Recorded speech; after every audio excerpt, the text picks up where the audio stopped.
Hey guys, welcome back to the channel. This is story about what if Naruto becomes catatonic and the Kyuubi takes over part 1. Before I start, please do support for more amazing content and comments for part 2. Do consider to subscribe my channel and share my video to your friends and check out the description as well. Let's start the video. Naruto Uzumaki hated the looks of scorn he received every day. He could practically feel the hate as they glared at him as he went about his day. Those that didn't glare at him ignored him completely, as if his existence was something they wished they could ignore. At the age of 11 he had one more year in the academy. He had hoped that he would make friends in the academy, but it wasn't meant to be. At least he wasn't ignored. Some of the other kids weren't too bad, but none of them were what he would consider a friend. The girl of his dreams was in class, but she hit him more often than she actually spoke to him. Iruka-sensei wasn't bad, he was awfully strict, but he did sometimes buy ramen for him. Ramen Ichiraku was the best place in the world, and he loved to eat there every chance he got. The old man Tucci actually treated him nice, and Am-chan always smiled at him. Sadly he didn't get to eat there too often. He didn't have a lot of money and he felt guilty eating for free. But he did go as often as he could, and Gigi treated him sometimes too. Right now as he walked back from his day at the academy he could feel those angry glares. Sometimes he worried that they would take it further, then glaring and making snide remarks. It had happened once, a drunken man had tried to attack him one evening, but in a flash the man was gone and Naruto was unharmed. Naruto figured having Anbu watching him to curtail his pranks had an unexpected bonus of dealing with any violent individuals. What Naruto didn't know was that the Anbu protectors had saved his life on numerous occasions. If possible Naruto would have been tortured and killed many times over, but the Anbu served the Hokage and regardless of their personal feelings, they would fulfill their mission. This frustrated many of the citizens of Konoha who longed to lash out at the demon container. Some had tried poison, others explosives or hurled weaponry, but the Anbu guardians were a shield like no other. Most of the time the young Jinchuriki never even realized his life was in danger. It had gotten to the point that most of the shinobi and civilians who hated the demon brat had given up on doing bodily injury. That didn't deter them from making Naruto's life miserable. Shops sold him overpriced goods or spoiled food. Some refused to even take his business. The places that had originally tolerated his business were soon pressured to follow suit. All except the small ramen stand of Ramen Ichiraku. This did not sit well with those that hated Naruto and business had suffered. It wasn't until well into his last year at the academy that someone decided to arrange a more permanent solution to the demon-loving father and daughter shop owners. Naruto was happily eating a bowl of miso ramen, chatting away happily with Ituchi and Am. I almost had Sasuke team in our spar.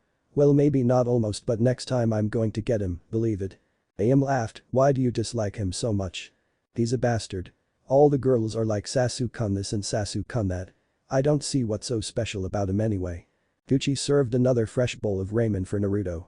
Naruto hesitated a moment, but the kindly man said, "It's alright Naruto. We enjoy hearing your stories about the Ninja Academy." Naruto gratefully helped himself to another bowl.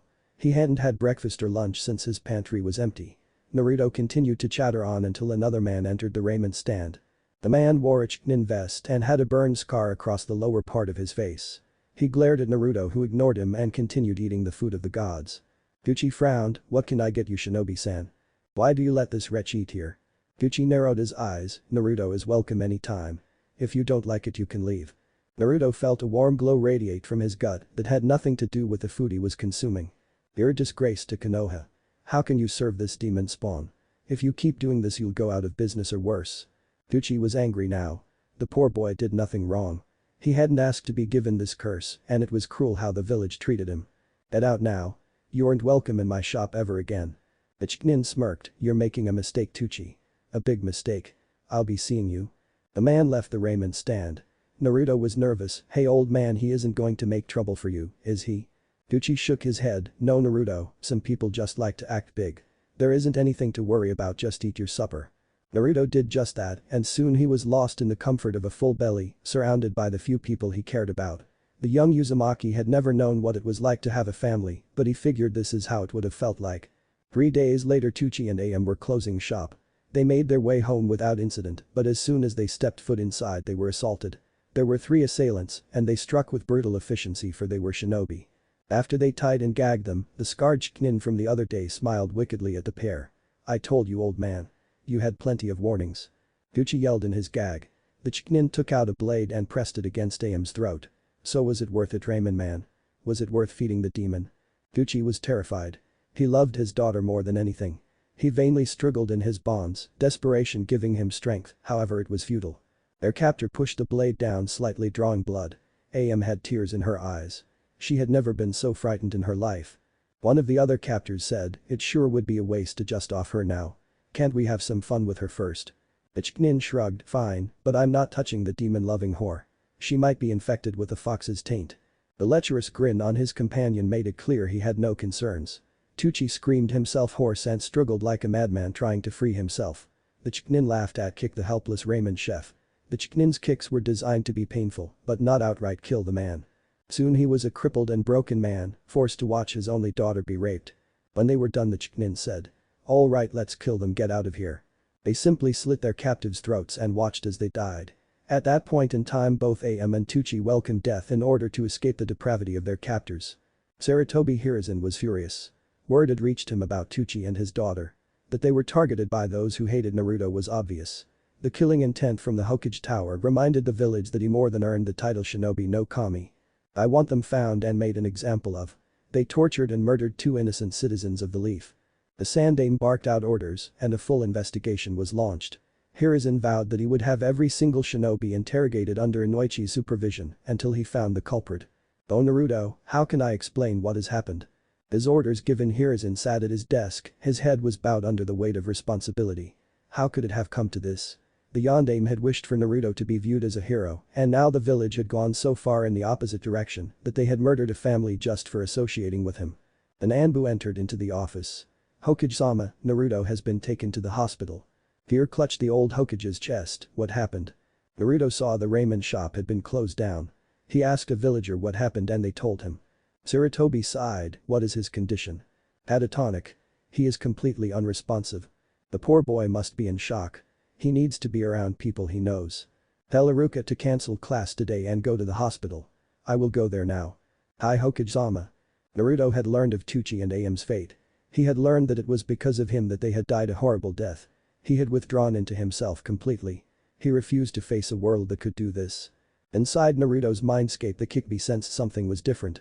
He was still behind the accursed seal, but it felt weaker somehow. Kurama pressed one of his claws against the bars and to his shock it passed right through. The seal was still there, but he could move out of the cage. Kurama was delighted. He could finally be free. He could wreak vengeance on all. But he did not. Not yet at least. Kurama was many things, but stupid was not one of them. He possessed wisdom gathered from long years of life. He had been aware of the world through the eyes of the Jinchuriki that had imprisoned him. One shinobi had enslaved him with the hated Sharingan. Another shinobi had sealed him again. That shinobi's teacher was still alive and could probably seal him again. The current Hokage was also one who could use that accursed seal. No, if he burst free now from his host, he would thoroughly enjoy punishing the village for imprisoning him, but he would soon be confined once more. But there is another way. Kurama tried to speak with Naruto in his mindscape, but there was no sign of the boy. No response. It was like the boy was brain dead.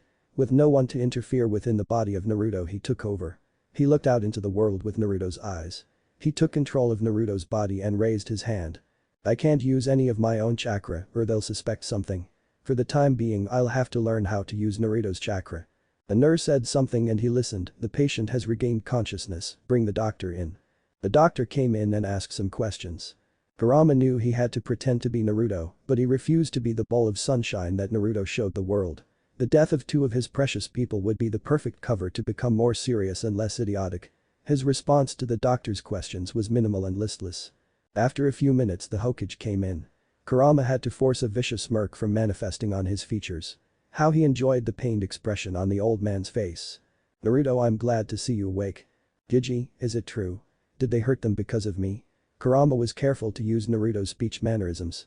Hiruzen's face was absolute priceless. Such sorrow and remorse. "We are still investigating the incident, but I know we will find those responsible." Clever old man. "Let's up the ante a bit, shall we?" "Gigi, I'm scared. What if they go after Iruka-sensei or you next? It's all my fault. It would have been better if I was never born." The stricken look on Sandaime's face caused Kurama to cackle internally. "None of that, Naruto. What happened was a tragedy, but it was not your fault. As for Iruka, he is a shinobi and I am the Hokage. No one will harm us. And now I need to start forging a new identify." Kurama forced tears into the eyes of his host. "Even if I was there, all I would have done was get in the way. I'm useless." Hiruzen sighed. "Naruto, you are still young. You aren't useless, I'm sure you will be a great shinobi." "No, you're wrong. I'm the dead last of the class. I barely understand the things Iruka-sensei talks about. I'm just a burden to you and everyone else. Kurama was enjoying himself, but he had to be careful not to lay it on too thick. I hope this village hasn't scarred him for life. Kami, please let Naruto recover from this tragedy. The Hokage tried again. Naruto, I know you feel useless after a tragedy, but you will get past this. You will be a great shinobi, and everyone will come to see that in time. I believe it, Naruto, and deep down I know you do too. Kurama internally rolled his eyes. The Hokage's heartfelt garbage was starting to nauseate him. He debated with himself on where to take the conversation from here. If he was to use Naruto's body as his own to learn how to get around so many shinobi who had the use of Fuinjutsu that could seal him again, he would need to actually have this body become a shinobi. Based on his current skill set, it was a dismal possibility. Something had to change and he needed a catalyst for it. Digi, I want to believe, but after today I don't know if I can. Is there some way I could get extra lessons? Just to catch up with the other kids. The Hokage in his guilt-ridden state was anxious to grant such a request. He smiled at the boy and said, of course Naruto. I'll make sure you get extra training. I promise I'll do whatever I can to make sure you become a fine shinobi. Kurama thought it was better just to cry and hug the old man than to actually thank the decrepit bastard. Surely those words would have stuck in his throat. Shortly thereafter Iruka arrived on the scene. Naruto, I heard you had collapsed. I'm glad you're awake now. Kurama looked at Iruka and saw the resemblance to one of the many villagers he killed while under the Genjutsu. It was interesting that the instructor could see past the hatred for the Kyuubi when so many other people couldn't. Kurama chuckled internally at the irony that the other villagers were now right and Iruka was the foolish one. Naruto's normally shining cerulean eyes seemed so dull now. Iruka forced tears from his eyes. Naruto had it bad enough, but now to be forced to endure this tragedy. It was too depressing for words. He looked up and allowed his host's eyes to harden a bit with apparent determination. Iruka-sensei, Gigi said I'm going to get extra training so I can catch up. I'm not going to let what happened to the old man and Am-chan happen to anyone again. I'm going to be a shinobi and protect the whole village. He looked down and said, I'll even start paying attention in class. Oddly enough, the nine-tailed fox had paid attention during academy instruction. Being in a cage, he had only his own thoughts for company. A window to the outside world was a blessing. The seal on the previous Jinchuriki had muted out all sight and sound could only pass through muffled. He would have to fake ignorance about a lot of things, but to a being of his intellect, it should be child's play. Iruka forced a smile to his face and drove away the lump in his throat so he could speak. Good Naruto. That's a promise that I think they would have respected. Iruka and the Hokage stayed with Naruto a while, and Kurama became irritated with their presence. It was beyond aggravating to have to pretend to be a weak, grieving little boy when he was the most powerful Bijk. But for his freedom he would endure it. He would endure anything to avoid being trapped and caged like he had been for almost 3 lifetimes. He would master this shinobi art they call Fuinjutsu and ensure he was never trapped again. Kurama was becoming more used to operating Naruto's body. Being a chakra construct, he had no problems controlling his own abilities, but the boy had atrocious chakra control. In a real fight he would be dead until he used his own chakra, and if that occurred he would be sealed again. He had to get stronger, not as the Kyuubi, but as Naruto. He had been forced to spend time in the hospital under observation before he was allowed to return home. The boy's apartment was confining and he disliked it immensely, but again he would endure. Kurama had been anxious to get started on making his host's body stronger, but was keenly aware of the Anbu shadows that followed him everywhere. His home provided some privacy. He knew that a certain clan could see through walls. There was a girl in his class from that clan, and he did not feel a similar chakra signature among the Anbu outside of his apartment. Through his attention in the academy classes, Kurama knew about chakra control exercises, as well as what was essential to taking care of a shinobi body. He began by attempting the leaf exercise. He substituted paper in place of a leaf. It was slow going. Trying to use someone else's chakra made it difficult in the extreme. It would take time and patience to master Naruto's chakra network. All of the time trapped within his hosts had given the demon fox patience. He thought nothing of sitting there for hours trying to manipulate the piece of paper on his forehead with pure chakra. The second thing he knew that was critical was the physical body itself. He needed appropriate exercise and nutrition. The exercise part was easy, and in a desire for efficiency, he began to use the leaf exercise while doing a variety of calisthenics. He also did push-ups, sit-ups and lifted his academy textbooks in repetition. Nutrition would also be important.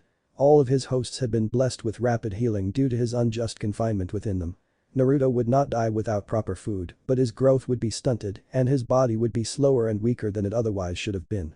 The solution to this was obvious.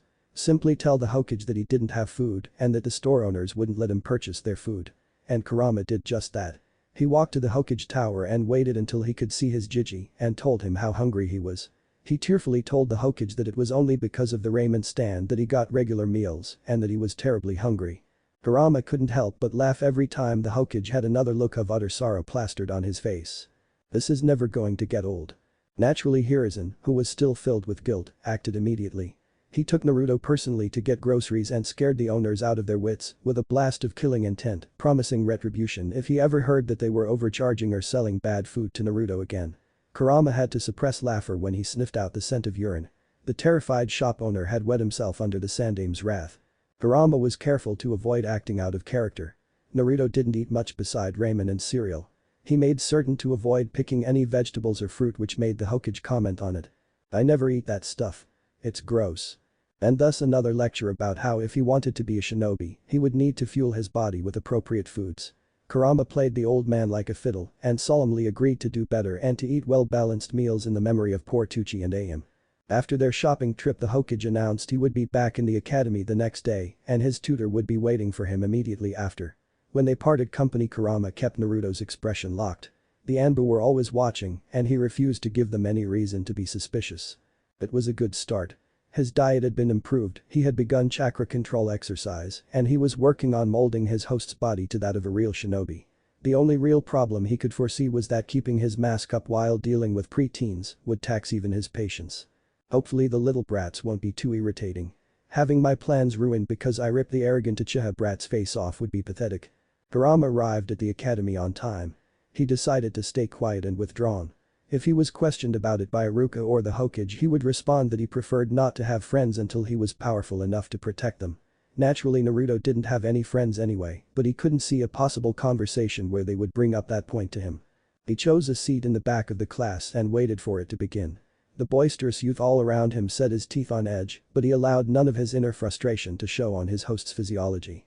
Particularly irritating was the rather loud argument that was going on between Sakura and Ino about who got to sit next to their precious Sasuke. Kurama hated Sasuke like he hated every wielder of the Sharingan.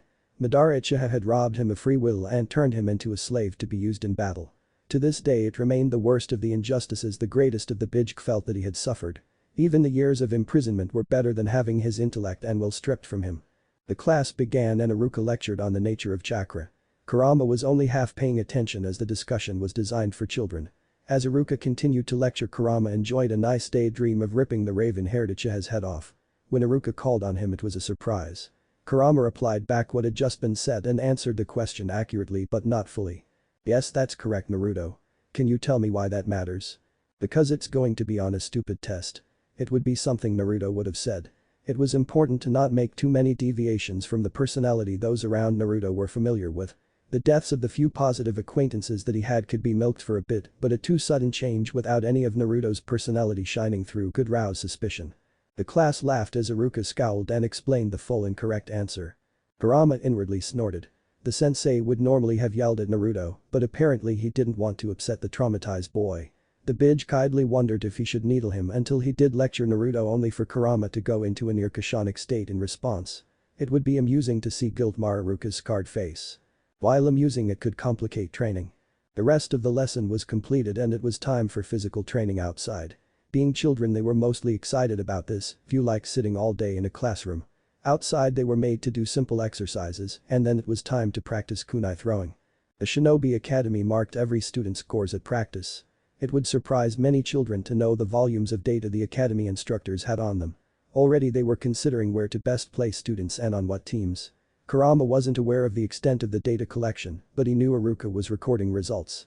Several students struggled with hitting the targets accurately. Most of these students were born from civilian families. Kurama saw civilian after civilian score lower than pretty much every shinobi clan scion. Shikamaru Nara was the only one who failed that particular exam, and it was obvious to all he had failed to even try. When it was Kurama's turn, he threw the first kunai relying on Naruto's muscle memory. Off the mark. Kurama instantly knew what the problem was but did not bother correcting it on the second throw. Naruto's body was too excited and he had always pushed too much force into the throw instead of making sure it was accurate. On the third and final throw, Kurama made the adjustment in power and the kunai struck the target a few inches off dead center. "I'll need to get better than that." Kurama was unhappy that even when he had tried to hit dead center, it wasn't perfectly accurate. The nine-tailed fox was actually quite competitive. He had always liked taunting his fellow Bijk with the fact that he had more tails and thus more power. To know that he had tried to be perfect but come up short was galling. But that would be remedied soon enough. In Iruka's eyes it was a vast improvement. Naruto typically grew more and more frustrated as he missed and only rarely turned his scores around after an initial failure. "Good aim, Naruto," he congratulated. Kurama growled with disgust from inside Naruto's body as he made it the expected response. "I will be the strongest shinobi ever, Iruka-sensei, believe it. How else can I protect you and Jiji?"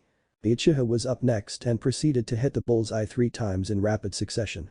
Kurama saw Sasuke's eyes drift toward Naruto and the boy's lips curled slightly in a smirk. The urge to kill the pompous Uchiha was quickly beaten down, but it remained lingering under the surface. Kurama thought about arranging an accident for Konoha's precious last Uchiha. Surely many rival villages wanted the boy dead. No, that would be unwise. Kurama had a contingent of Anbu guards on him at all times. And likely Sasuke was also watched by the Hokage's elite Black Ops.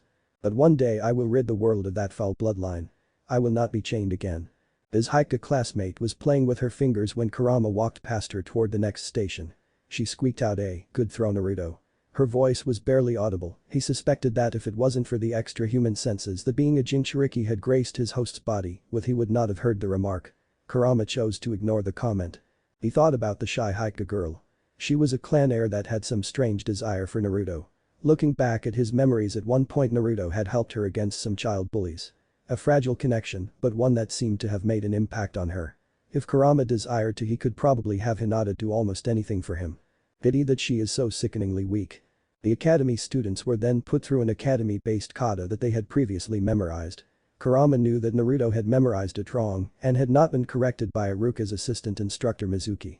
Kurama could care less about receiving praise for doing such a basic fighting style kata correctly, so he did not correct the incorrect blocks and movements he made through Naruto's body. Like with the kunai accuracy practice, it was clear that the civilian students were behind their clan counterparts. Their forms were sloppy and they lacked the crisp movements. Kurama was interested to see that Mizuki and Iruka didn't seem to put much effort in correcting more than 1 or 2 of them. It seems they have already written off half of the class as too incompetent for training. They will probably wash out of training even before the formal exams. Then it was lunchtime. Kurama ate the well-balanced meal efficiently. Before Kurama had taken over, Naruto would often bother the pink-haired weakling, however Kurama would not follow that pattern. It would be within the character he was trying to portray. He would still act like Naruto did in some ways, however on a grander scale, he would be more withdrawn and cease attempting to befriend Sakura. After lunch it was back to the classroom for more theory. Learning about velocity and explosion radiuses was tiresome for most of the class, but Kurama believed that Fuinjutsu might be related to upper mathematics. He hid his interest by making Naruto's body fidgety. He looked around and several times shook himself and then looked at Iruka on the board. Kurama didn't write any notes, he was a Bijk, and while his memory wasn't 100% perfect, it was close enough. He would not forget what was said in the classroom, and his more advanced mind was able to grasp the concepts easily enough. The class was distracted when Kiba threw a paper ball at Ino's head. Ino snarled and turned around and shouted, "Naruto, stop throwing things at me." Kurama eyed the blonde-haired girl and protested, "I didn't throw anything at you." Iruka turned around. He had not seen who had thrown it. He looked at Naruto, who was glaring at Ino, and then he observed other students laughing in the back. Iruka was young, but had already had experience teaching in the academy, and based on the expression on Kiba's face, it was obvious that he was the guilty party. "Kiba, come up here and explain how to calculate the maximum distance of a thrown kunai using these variables." Kiba let out a moan, "I don't know how to do that crap." "Then pay attention," Iruka shouted. Suitably chastised, Kiba lowered his eyes and behaved the rest of the class. Kurama chuckled internally. The mutt's embarrassment was far more enjoyable now that he was free and in control of Naruto's body. It surprised the nine-tailed fox how much more interesting everything was now that he could interact with the outside world. "You want me to do what?" The question was startlingly rude coming from a Takubetsu Junin as she addressed her supreme military leader. The Sandaime puffed on his pipe and took no offense to the disrespectful query. Unlike other villages, he tolerated his subordinates arguing with him. He was secure enough in his position and wisdom not to take such things as an affront. "Enko, I'm not asking for a great deal from you. Simply provide a few hours of supplemental training to Naruto." Enko still had a hard time wrapping her mind around this. "You want me to work with a child? I don't have time to play babysitter." The old man smiled, "Is that so? I could have sworn I heard you earlier say that there wasn't enough work to keep you entertained and that you would be eager to take on an extra mission." That was before I learned what it was. Anko grimaced and stared at the shinobi no kami. A point had been scored, but the game wasn't over. Fine, I do have the time, but I'm completely unsuited for the task. I'm skilled at infiltration, assassination, interrogation and torture. I have never taught anyone anything. Hiruzen shifted his body, and his voice changed into what many Jumnin called lecture mode. He was known as the professor due to his vast knowledge of jutsu and for the habit of explaining the whys behind his decisions. Anko, you are the perfect instructor. 1. You don't have any animosity toward Naruto. In fact, if I am reading you correctly, you actually empathize with the boy as his circumstances are similar to your own. 2. You are a highly competent shinobi well versed into jutsu. 3. Due to your curse mark you have learned to become highly aware of your own chakra and your control is similar to that of a jinjutsu specialist or a medical nin. 4. I trust you. 5. Anko put her hands up. Alright, enough. I'll do it. On the surface Anko looked put out, but inside she was quite pleased. Not about training Naruto. That was going to be pain. No, she was happy that her Hokage trusted her. Distrustful looks and angry comments was the norm for her life. Only a few got along with her. Ibiki was a hard ass, but he also trusted her. Guy was always friendly, but he annoyed her. Kurenai was her only true friend and confidant. To have the Hokage voice the trust he had in her did much for her morale. He gave her his best grandfatherly smile, thank you Anko. Remember he is still in the academy and his psyche may be fragile. Go easy on him, at least for now. Anko nodded. She had her sadistic tendencies, but Sarutobi had read her correctly, she did have a small soft spot in her heart for Naruto. If their training partnership lasted long enough she would show a bit of her sadistic side, but for now he was still a kid who had been royally screwed by the village he served just like her. After more classroom instruction the final part of the day was ahead of them. Sparring. Many in the class enjoyed it. The shinobi arts drew competitive spirits. The two loudest tended to be Kiba Inuzuka and Naruto Uzumaki. Others kept silent but were just as eager, Sasuke being chief among them. It was obvious to Kurama the boy yearned to prove himself. Not everyone was as eager. Kurama observed Hinata looking even more nervous than normal. Chimjai never enjoyed sparring, always afraid of hurting someone. Shikamaru was just lazy and didn't care. This time Naruto was not his normal boisterous self. Instead Kurama showed the world a studious and determined Naruto who had a fire in his eyes. This didn't go unnoticed. Ino smirked at the boy, finally realize you aren't good enough. Kurama considered a few different ways he could kill the girl. Squeezing her neck as she slowly suffocated could be fun. Burning with fire had always been a favorite. Though really, if she upset him enough to throw away his plan and kill indiscriminately, she would be dead in a moment as he ripped her head off. Luckily for the young Yamanaka he did not lose his temper. Instead he responded steadily, I'm not good enough. Not yet. But I will be. Ino snorted, yeah right. Further conversation was cut off as the first bout began. Each student would fight one-on-one with a randomly chosen student. Kurama doubted it was truly random, but there wasn't an obvious rhyme or reason. He watched impassively as Sasuke demolished Hinata. Each fight would last for 2 minutes or 3 successful blows were struck. Sasuke's match had only taken 10 seconds. Naruto's pink-haired obsession managed to eke out a win against a civilian boy. And then it was Naruto's turn. He was to face Shino. Shino tilted his head politely and the match was on. Kurama predicted the boy's first blow and brought up his arms with a sloppy block. A more precise block would have allowed a devastating counterattack, but instead Shino followed it up with a combination of kicks to the midsection. Kurama saw the attack coming and stepped into Shino's space and delivered a punch that looked more at home in a civilian tavern than in a shinobi school. The boy was in an awkward position as his kick was now useless and a punch was screaming toward his face. Shino was not fazed and brought his hand up sharply deflecting the punch. He brought his leg down behind Naruto's and pushed forward. It wasn't the most elegant attack, but it was effective as Naruto fell backwards from the push and the leg behind him. Kurama had expected that, but what he hadn't expected was to feel pain. I have never felt my host's pain as my own. What is going on? He lay on the ground and thought it through. Never before had a host's personality and mind completely dissipated. By controlling the host without his own chakra driving it, he could actually feel what the host felt, not as an intellectual concept, but as a physical one. As his mind rapidly considered the pros and cons of this, the crowd of kids was getting restless. Kiba shouted, "Get up, loser." Kurama got to his feet. 1 point had been awarded to Shino. Kurama decided to give them a bit of classic Naruto. He sprinted forward at Shino and launched himself in the air in a flying kick. The kick could have worked if his opponent was bad. Or maybe if he hadn't launched himself so early.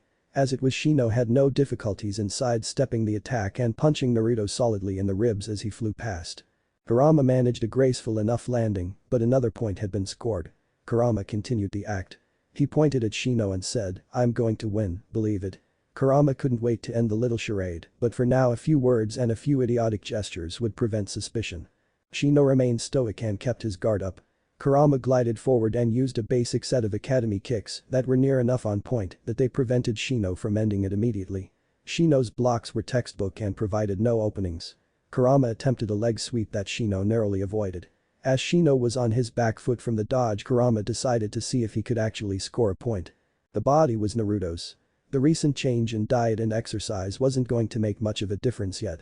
The muscle memory was Naruto's as well. But the intellect was far different. Kurama knew what he had to work with, and while it wasn't much, it was enough for a minor victory. Kurama exploded forward, propelling himself from the ground. Unlike his earlier ill-timed flying kick, this was a surprise. To his credit, Shino still had his guard up, but dodging wasn't possible. Naruto led with his forearms and slammed into Shino's guard. Shino was surprised by the sudden collision and hit the ground hard, while Kurama was able to roll over Shino and come back up standing. The attack wasn't elegant, and in a real battle all it would take was the enemy to lash out with a kunai to make it a bad idea, but it had worked. Naruto had a point and the crowd was surprised. Naruto nearly always lost, usually without scoring a point. Shino wasn't distressed and simply got up and went on the offensive. A few sloppy blocks lead to a kick to a knife hand to the midsection, and the match was over. Shino had won with about 30 seconds to spare. Kurama paid attention to the next bouts, but little of interest occurred. The day was coming to a close, and Kurama was pleased with his actions. He hadn't murdered any of the vermin and had maintained his cover. He would slowly change the perceptions everyone had of the boy. He would not tolerate being dead last. He would need to rise through the shinobi ranks at a decent clip. Kurama desired to find the jutsu and knowledge needed to never again be trapped with Fuinjutsu or enslaved by the Sharingan. Once he had that, well, then he could truly balance the scales and vent his fury. Anko was easily able to spot Naruto when the academy students were dismissed. He wasn't much to look at. He was shorter than most of the rest of his class with messy hair and a hideous orange jumpsuit. He moved slowly and looked around, searching for his new instructor. She let him look for a bit while the crowd of kids dispersed, and then she approached him. "You must be Naruto. I am Anko Mitarashi, your new trainer." Kurama looked up at the instructor the old man had found for Naruto. Her slightly too loud and enthusiastic voice annoyed him immediately. He studied her without making it obvious, and his second impression was slightly better. The woman's muscles were lean and well honed. She carried herself with an easy grace that spoke of her abilities. There were a shocking number of weapons hidden on her person. The Sandaime had found a competent instructor. That was good. It meant it would be less surprising when he began to improve rapidly. "Hey Anko, I hope you're strong." "And why do you say that?" "Because if you aren't strong, someone will kill you because you're training me." Anko laughed. "Kid, you don't have to worry about that. Didn't I already tell you my name is Anko Mitarashi?" Kurama honestly couldn't recall the name. Torture and interrogation specialists didn't hang around the academy, and it wasn't like villagers gossiped with Naruto. So I guess you're strong." Anko stared at him for a few seconds and then slumped. "Wow, I guess you really haven't heard of me." Kurama wasn't certain if the kunoichi was seriously dejected or if she was play acting. Mitarashi remained that way for a few moments, but then smiled. "I am the beautiful, deadly and amazing Anko Mitarashi. You don't have to worry about anyone harming me because I'm training you. I am a Takebetsu Jinin and a damn scary one too. I eat A-rank missions for breakfast and no one dares mess with me. Now follow me." Anko broke out into a light run that Kurama followed after a moment. The run didn't last long. In about 10 minutes they were in one of the training fields that wasn't currently being used. "You got some stamina, good." Kurama smirked internally. Naruto's body had only stamina because a Bijk was inside of it. If it wasn't for that, the malnourished child would probably have been panting and wheezing. But that would soon change. The steady diet and conditioning would make his host's body strong. "Alright kid, let's see what you got. Try to hit me." Kurama considered how Naruto would react and decided that he probably would have accepted the offer and attacked. And so he did just that. He led off with a Naruto-style punch, essentially an academy punch, but with far too much force and weight behind it as he threw his entire body into it. Anko easily slipped away from the punch. Before Kurama could continue, Anko ordered him to stop. "What the hell was that? Are you training to be a shinobi or a drunken civilian in a bar?" Kurama inwardly chuckled at her comment. "What are you talking about? I'm going to be a strong shinobi. If that punch would have hit, you would have gone down." Anko suppressed a sigh and maintained her jocular facade. Honestly, trying not to smack the ignorant kid was getting hard. That punch was useless and he was trying to defend it. All the power in the world isn't going to help if you can't actually make contact. And a punch like that could be dodged easily. Do you know why? Kurama shook his head though he knew full well that the attack was too obviously telegraphed. Because your arm said it was going to punch. Your shoulder said it was going to punch. Your entire body told me before your fist was even on its way that it was going to punch. Kurama stared blankly at his trainer. Only her infiltration and covert op training prevented Anko from grinding her teeth. I am telling you that you made it obvious. And since you made it obvious I could avoid it. Oh, why didn't you just say so in the first place? Anko forced her facial muscles to relax and calm the urge to strangle the runt. Let's just move on. Your next problem is that because you brought your arm backwards the blow was too slow. When you punch you never pull back, the extra power isn't worth a loss of time. Here, I'll show you. Anko punched the air swiftly. She kept the speed slow enough so the pre-Genin's eyes could see it. Her shoulder had barely moved but there was obvious power behind the blow. Yeah, but I bet you would have more power if you pulled your arm back like I did. Kurama laughed as the Genin tried to hide her anger. Kurama was amused by how irritated he was making her. In fairness, if he wasn't a bitch and was actually an academy student he would never have been able to tell. She was quite good at controlling her facial muscles and her eyes. Unless you're Tsunade of the Sannin or an Akamichi, forget about brute force. A shinobi strikes with precision. A fast punch that connects is worth a 1000 of your punches that will never hit. Kurama continued to bait her. Yeah, but if it did hit it would be awesome. Anko stared at him for a few moments before finally saying, maybe I'm going about this the wrong way, Naruto. You wanted extra training and I am going to give it to you. Try my way and I guarantee you that your academy spars will go better. Kurama decided he had enough amusement for now and nodded his head. Anko smiled brightly and began having Naruto practice punches that were focused more on speed than on power. After about 20 minutes she was pleased with his progress and moved on to working with his kicks. They finished their first hour together going over basic combinations with his new repertoire of punches and kicks. Using these types of attacks will improve your taijutsu and they make up the basic building blocks for the rest of the moves I'll be showing you. Time to see how well you can mold chakra, make a bunshin for me. Kurama actually couldn't make a regular bunshin even if he wanted to. The minuscule amount of chakra required to perform it was too small to measure out. Other jutsu could be overloaded with chakra with minimal implications. If he overloaded a kawarimi for example it would just created an excess amount of smoke and noise. But if you overloaded a bunshin it produced clones that couldn't hold themselves together. Kurama did as was asked and slowly formed the ram, snake and then tiger seal. The clone appeared next to him about 10 shades paler than it was supposed to and immediately dropped to the ground and then like a deflated balloon began to shrink in on itself and then dissipate. The violet-haired woman quirked an eyebrow, try that again. Kurama did so with no better results. Again. Failure. Again. Failure. Again. Failure. Kurama was starting to grow annoyed with the woman. Couldn't she tell that this wasn't working? After a dozen attempts she finally said, you are using way too much chakra. Did Iruka go over the leaf exercise with you yet? Kurama thought back into Naruto's memories. Yes he had though Naruto hadn't paid much attention. I think so but I don't remember it too well. That's fine. We are going to use a variation of it that might be a bit easier anyway. Anko took a leaf from a nearby tree and had Naruto hold his palm out. She placed a leaf on his hand and said, the easiest place to channel chakra is your hands. They are the most tactile part of your body. They are your primary means of interacting with the world. I want you to focus your chakra on your hand so that the leaf gently rises up. In the last few days Kurama had been practicing the standard leaf concentration exercise. He hadn't made much progress and that was reflected here as the leaf suddenly launched into the air. Anko laughed, you have some power there kid but like your punch we need you to learn control. Kurama copied Naruto's mannerism and rubbed the back of his head with his hand in faux embarrassment. His instructor grabbed a handful of leaves and handed them to Naruto.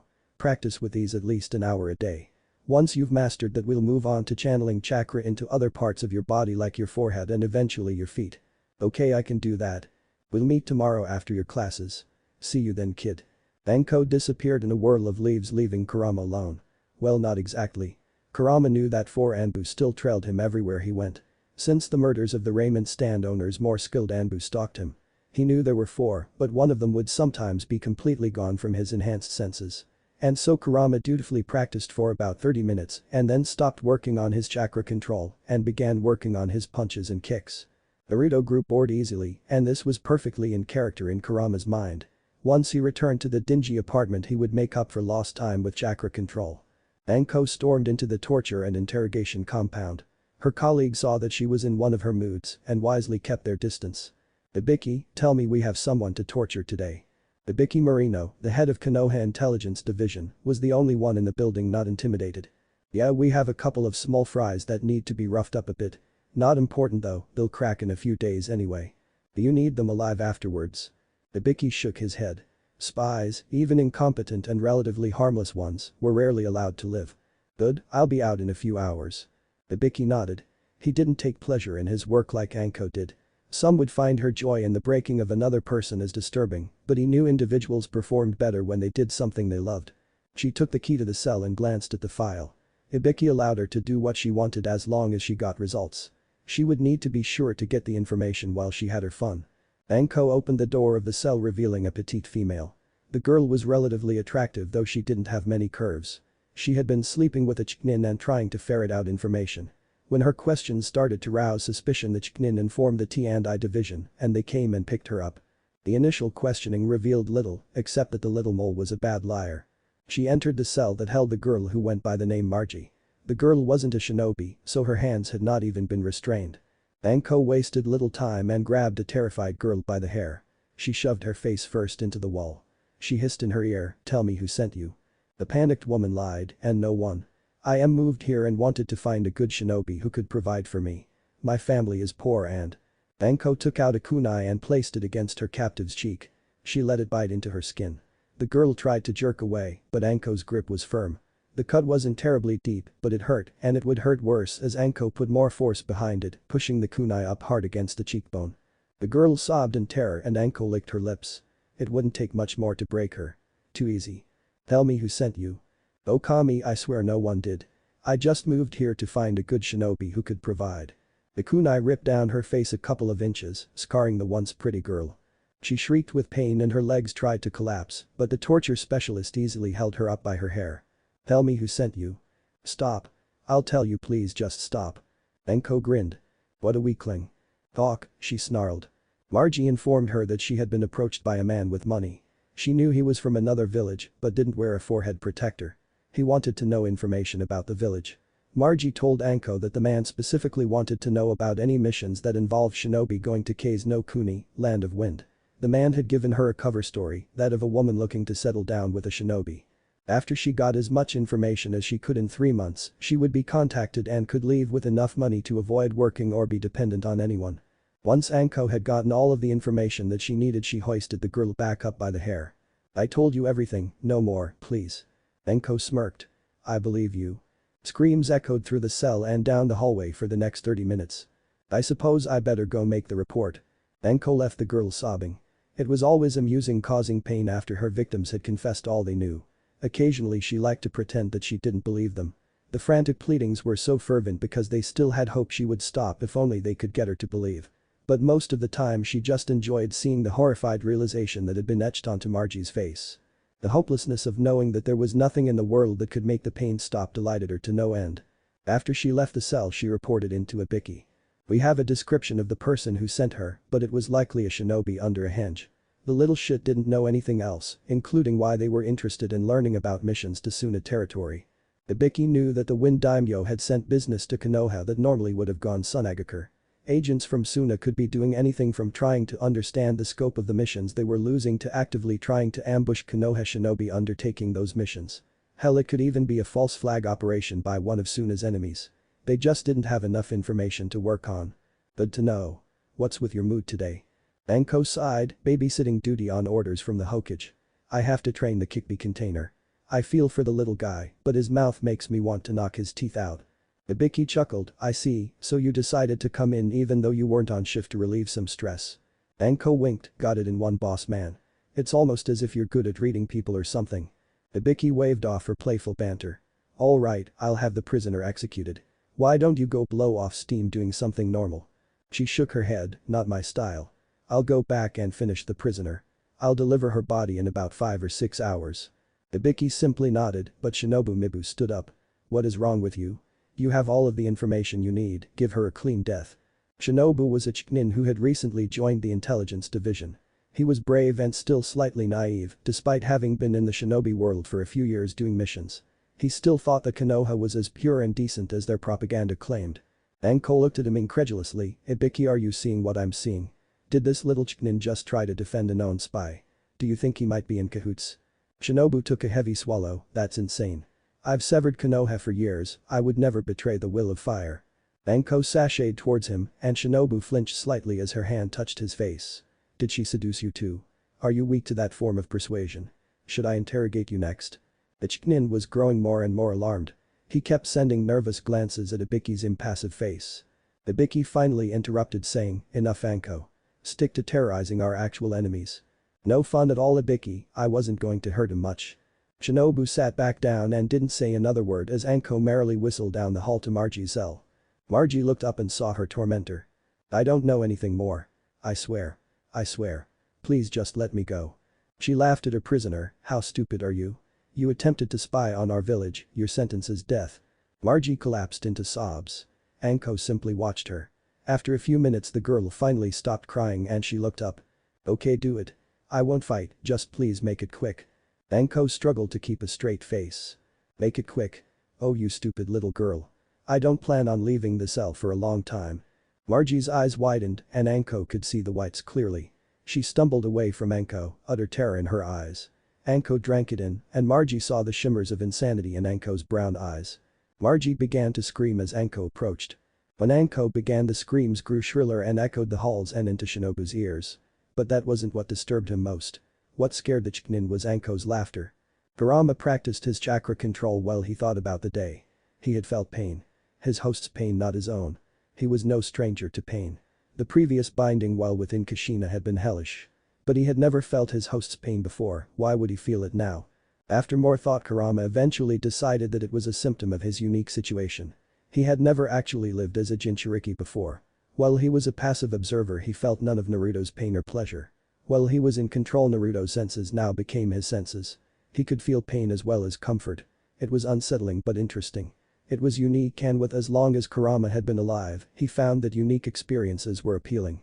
Kurama had no desire to live out the life of Naruto any longer than necessary, but perhaps it wouldn't be as aggravating as he first thought. After his chakra control exercises and daily conditioning within the safe confines of his apartment, he ate his nutritious meal. Taste was something he had never noticed, but now the flavors made him smile. As much as I am finding delight in this I know that it is a double-edged sword. Will I encounter food that I find distasteful? Kurama wasn't sure, but opted to see if he could mask the sense of taste. He could not. He shrugged, compared to the torturous bindings he had suffered through an occasional pain, malodorous smell or foul-tasting food would not be a concern. What was a concern was getting stronger. Private tutoring, a renewed desire to get stronger in order to protect people and a better diet would all allow him to rapidly gain strength and ability without suspicion.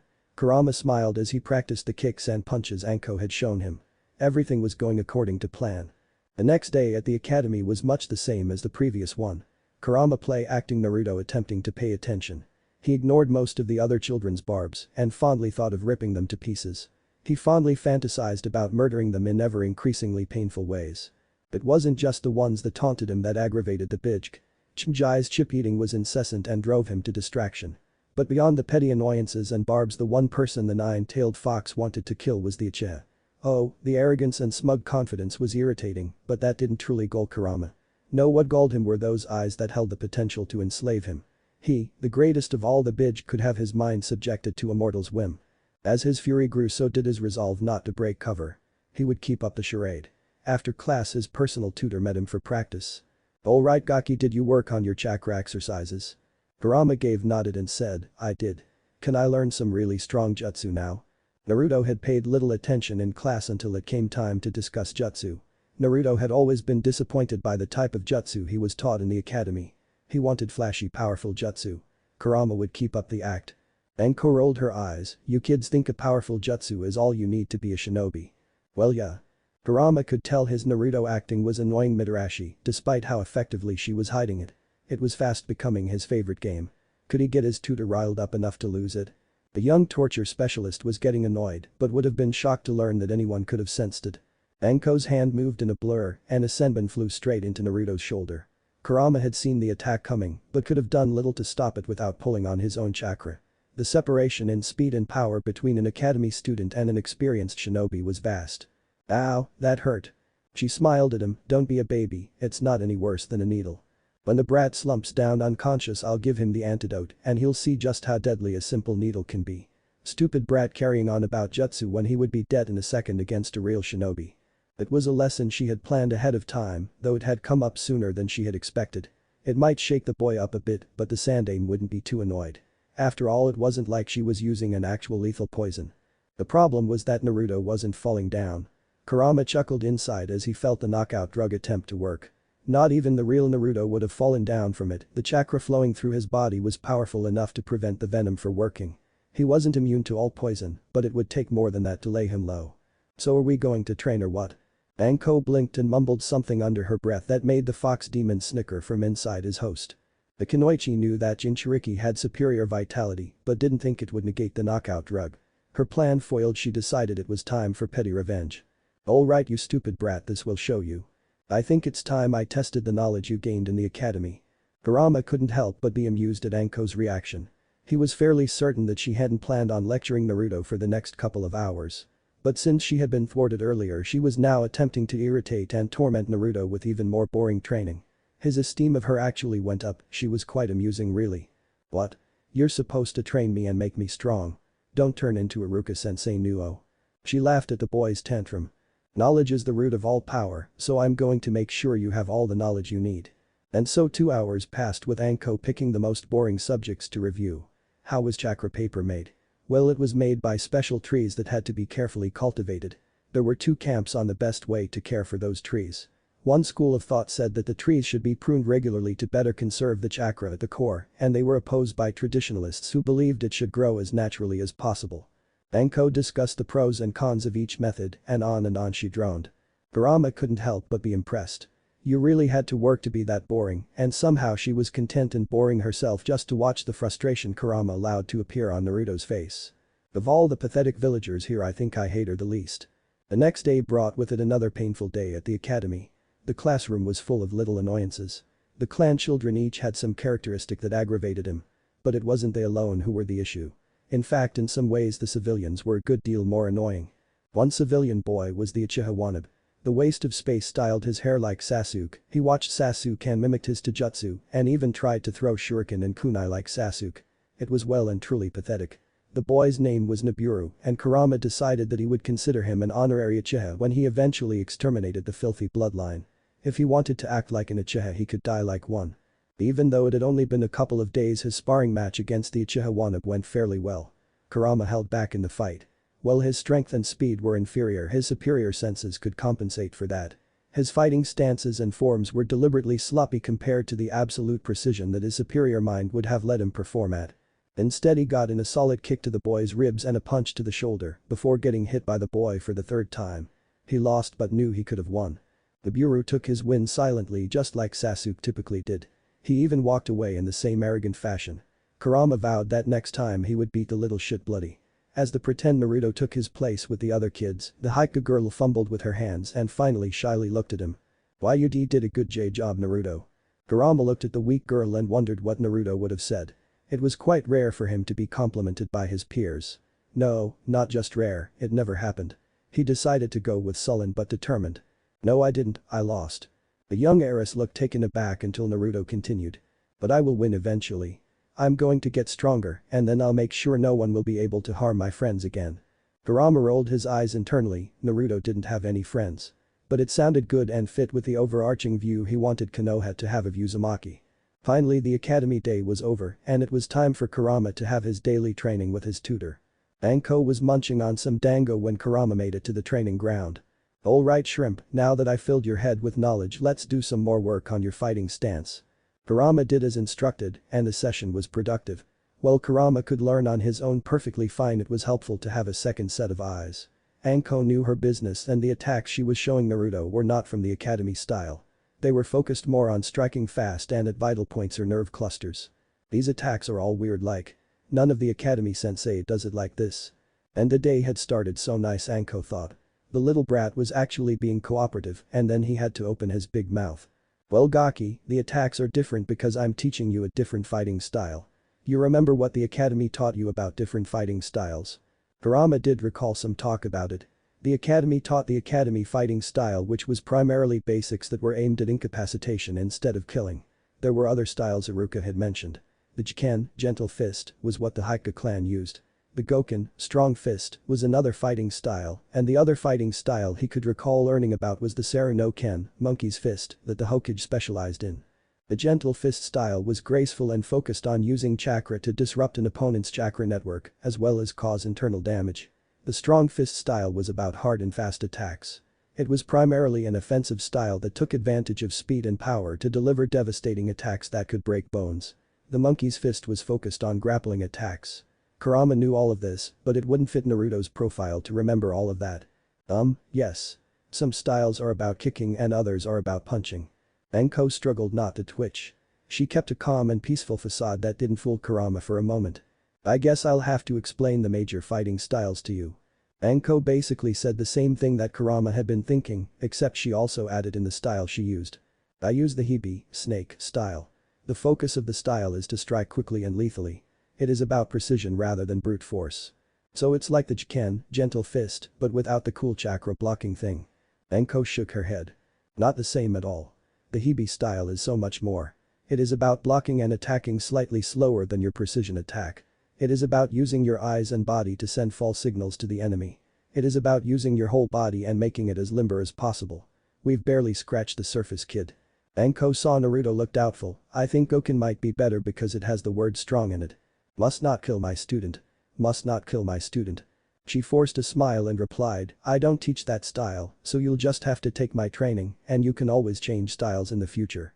Kurama laughed from deep within his host's psyche. She was practically quivering with rage. Most shinobi would be able to tell, but it was doubtful an academy student would pick it up. Fine, but you still need to teach me a good jutsu. And by good jutsu I assume you mean a ninjutsu. Yeah. Like how to breathe fire like Sasuke team. Most shinobi don't learn their chakra affinity until they are Chunin, and you aren't even a genin yet. Chakra affinity? Enko rubbed her forehead. I know by now they would have taught you about chakra affinities. It's part of the theory in the second year. Kurama scratched his head embarrassedly. I must have forgot. Kurama hadn't forgotten, but the actual Naruto had fallen asleep. Enko sighed, you need to go back through your academy texts and learn about it. And no, I won't be teaching you elemental ninjutsu. When you have become proficient on the basics of the Hibi style and you have better chakra control I might, maybe, just possibly teach you a ninjutsu. But it won't be how to breathe fire.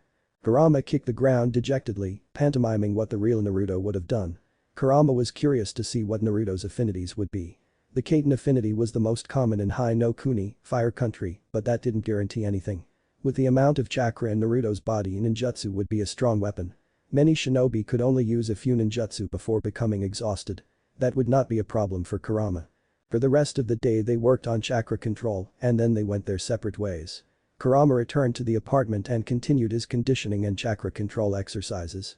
Chakra control was a daunting task as very little of his experience in his natural form carried over. He was determined, however, and his mind was very focused.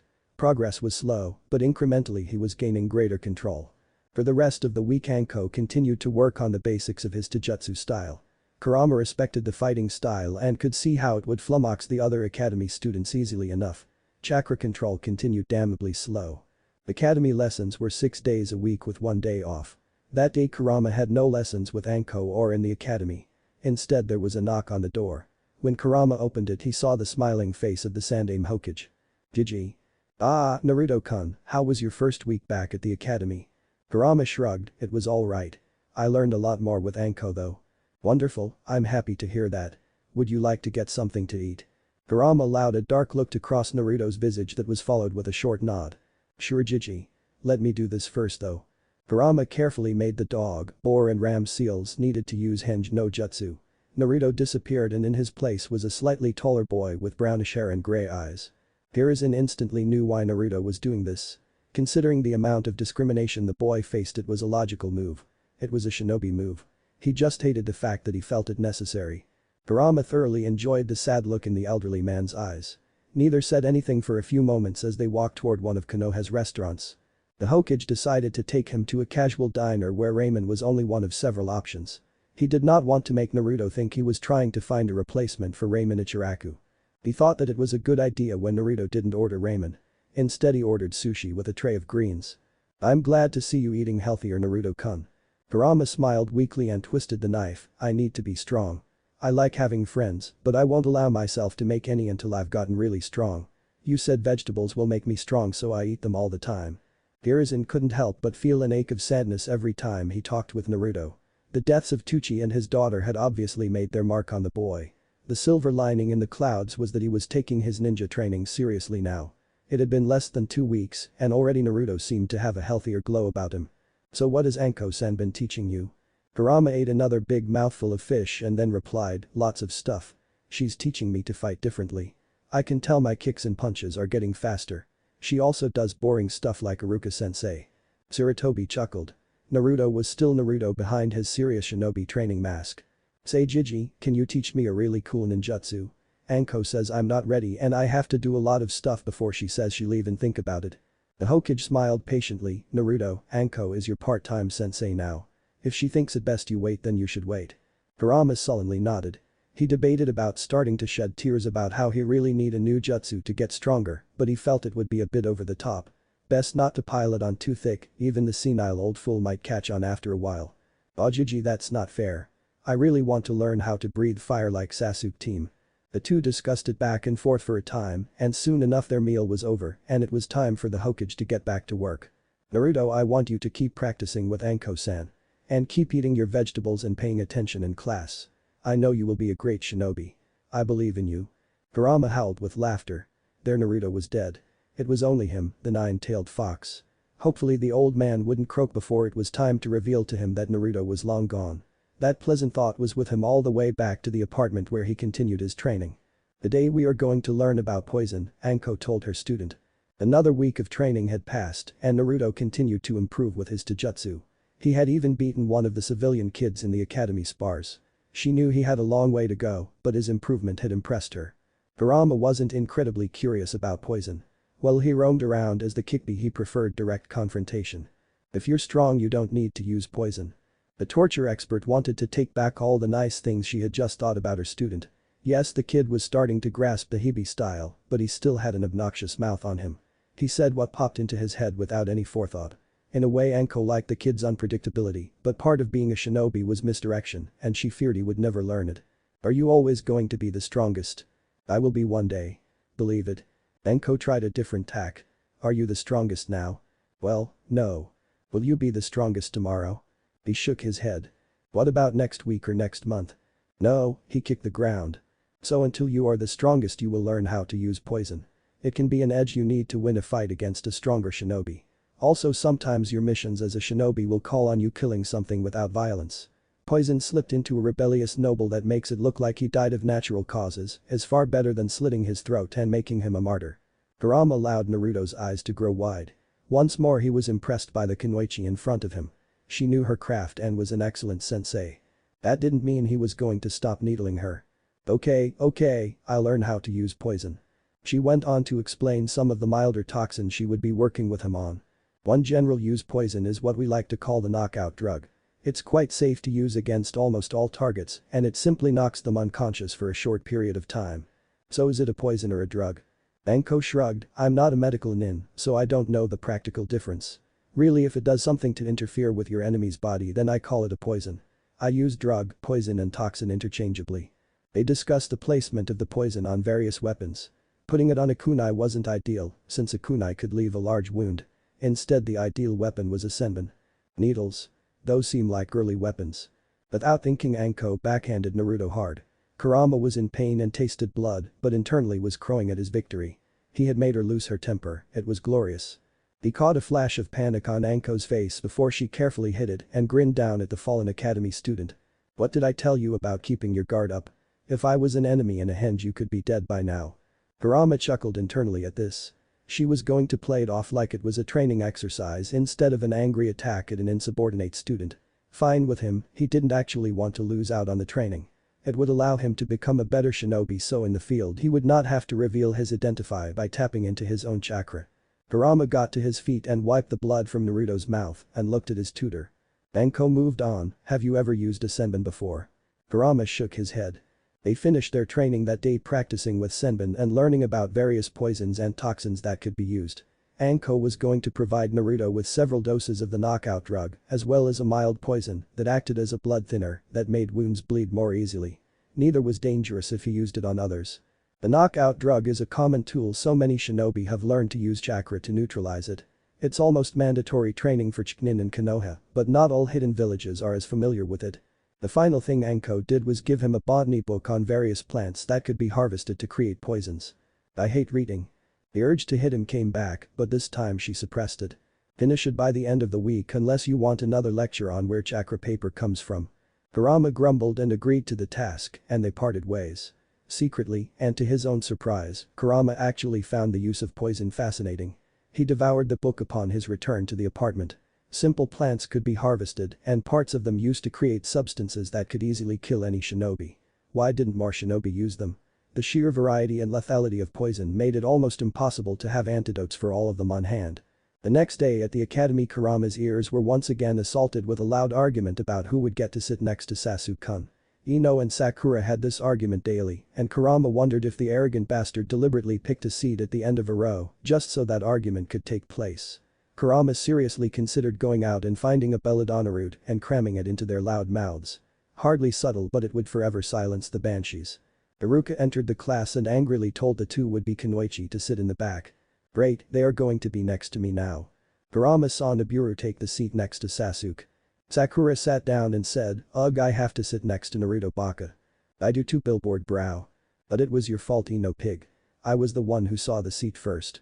Kurama sat there in between the two preteen girls as they argued about who saw the seat next to Sasuke first.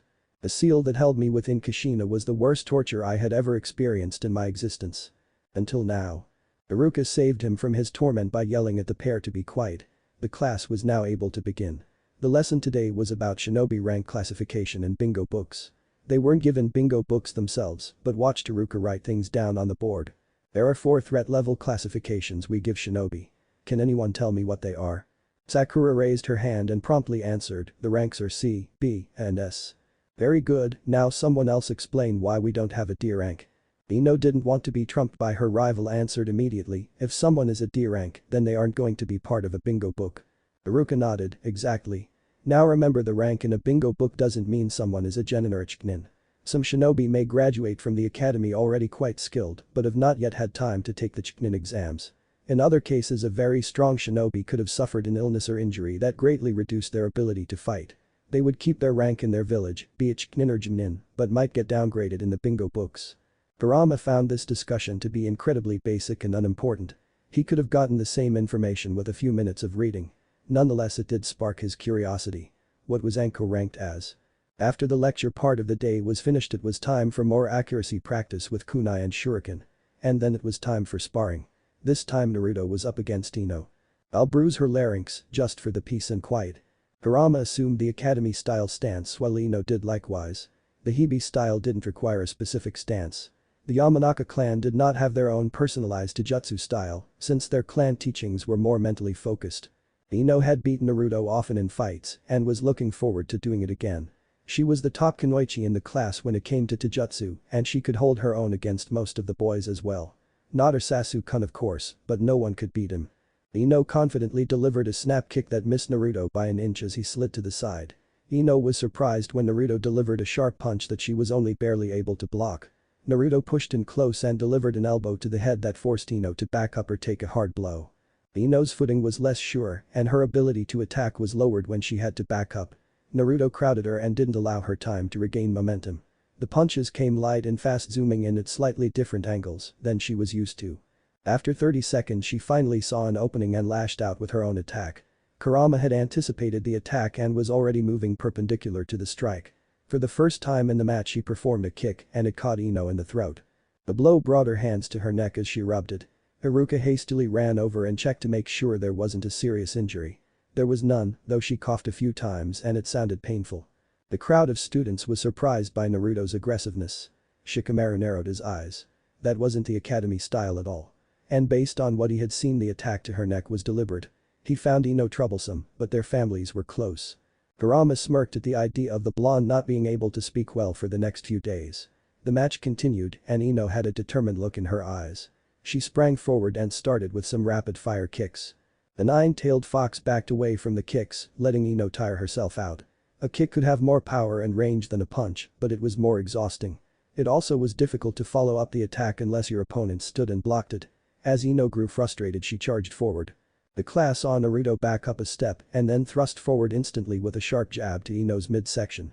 Ino, surprised by the speed of the attack, missed her block. She doubled over in pain and Kurama backed up, the second point was his. Biba looked on, hey, when did the dope get so good? Kurama was actually surprised by how easily he was beating Ino. She's unused to this style. Let's see how far I have progressed without it.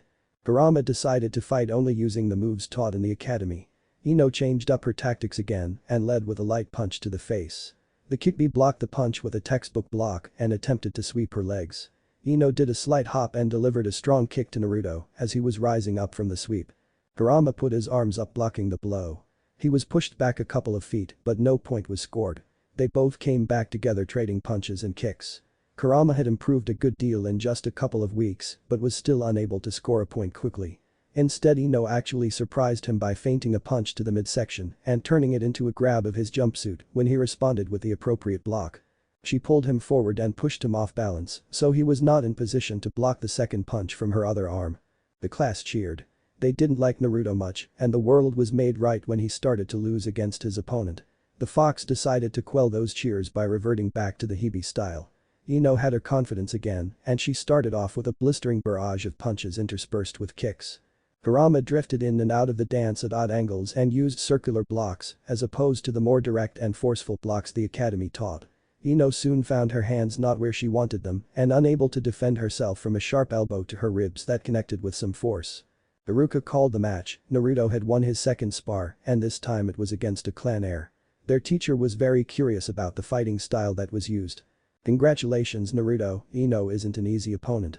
After the rest of the spars I'd like to talk to you. Kurama gave Iruka one of the happy-go-lucky Naruto smiles and replied, sure Iruka-sensei. After the rest of the spars Iruka let the rest of the class go while he spoke with Naruto. Naruto, I have a couple of questions for you.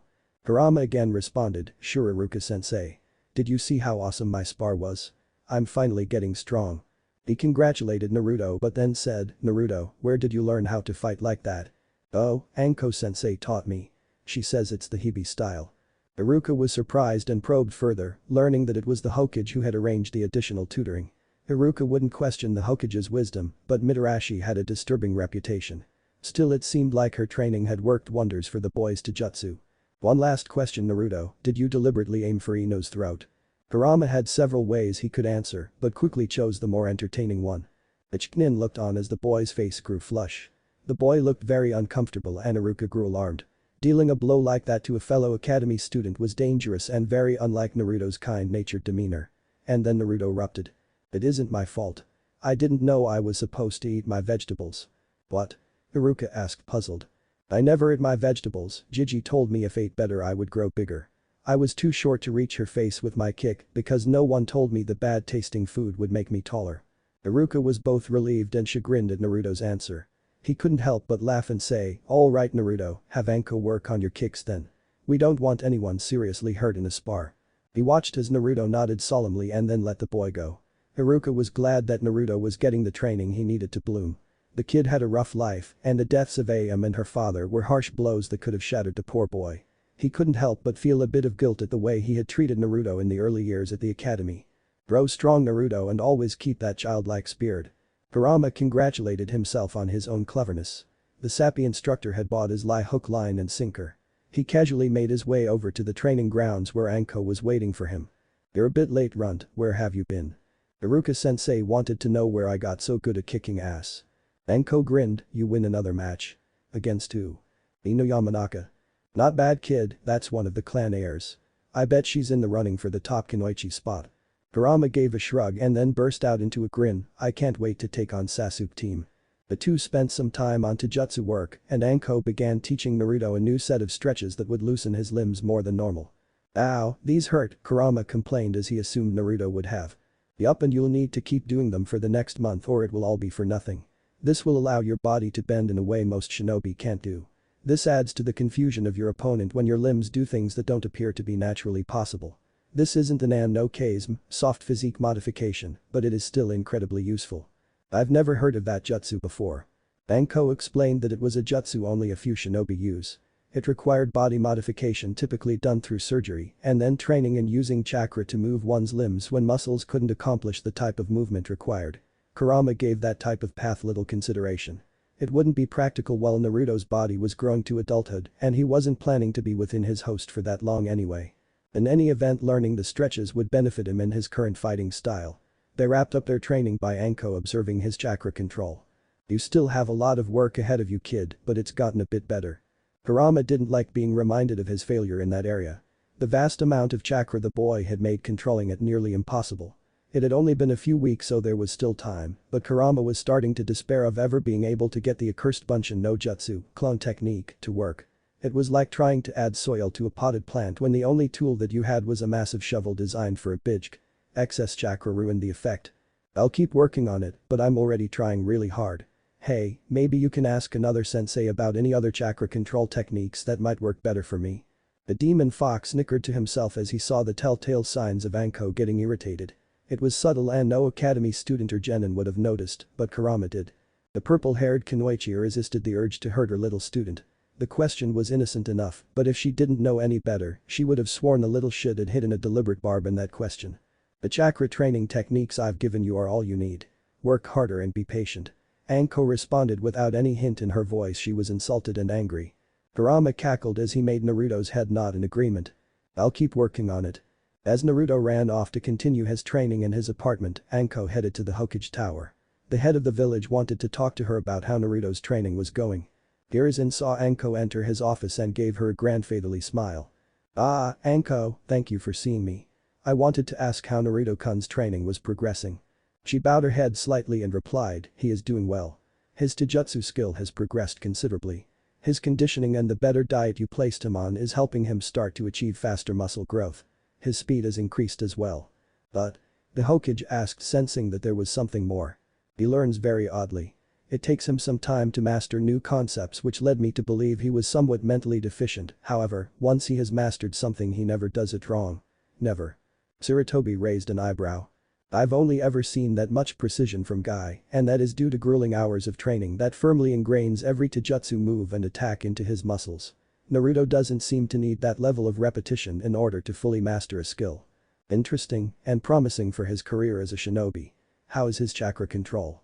"Terrible. He is working on it and there has been some improvement, but the size of his chakra coils is making it difficult for him." Hiruzen knew Kushina had a similar problem, which was why she focused on chakra-intensive techniques to overwhelm her opponents. "Will he be able to graduate with his class?"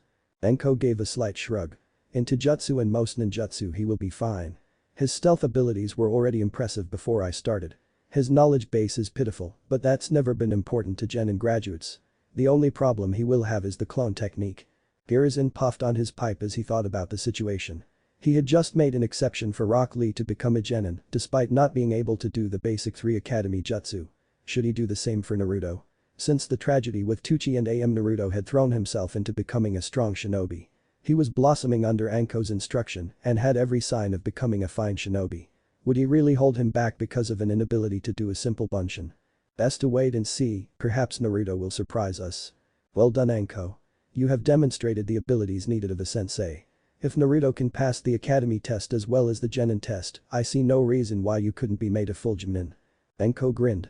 The distinction between genin and a takubetsu genin could mean little or a lot, depending on who you were asking. A takubetsu genin only had to be skilled at a genin level in one specific area to make the rank. A full genin had to be skilled in multiple areas. In Konoha there was an additional requirement, a full genin had to be declared fit to be a sensei over a genin team. Her own immediate superior, Ibiki, probably could have taken on the genin rank, but since he had no desire to ever train genin and could give a spit's worth for people's perceptions, he never bothered. However, Anko did care about the village's opinion of her. On the surface she didn't seem to care, but deep down she wanted to rub it in their faces that they were dead wrong about her. She was not a psychotic traitor in the making. She was a loyal Kunoichi of the Leaf who had interesting hobbies. The genin rank would be her vindication. "Thank you, Hokage-sama." Hiruzen waved her off. He was pleased that Naruto was developing. It helped assuage some of the guilt he had over the deaths of the ramen vendors. He had thought a team deployed to watch Naruto would be enough. He had never dreamed his own shinobi would be cruel and vindictive enough to attack the boy's few acquaintances. As it was, he now had a pair of Anbu trailing Iruka as well. He had briefly thought about having guards posted on Anko, but it seemed unnecessary. She was more than capable of handling herself.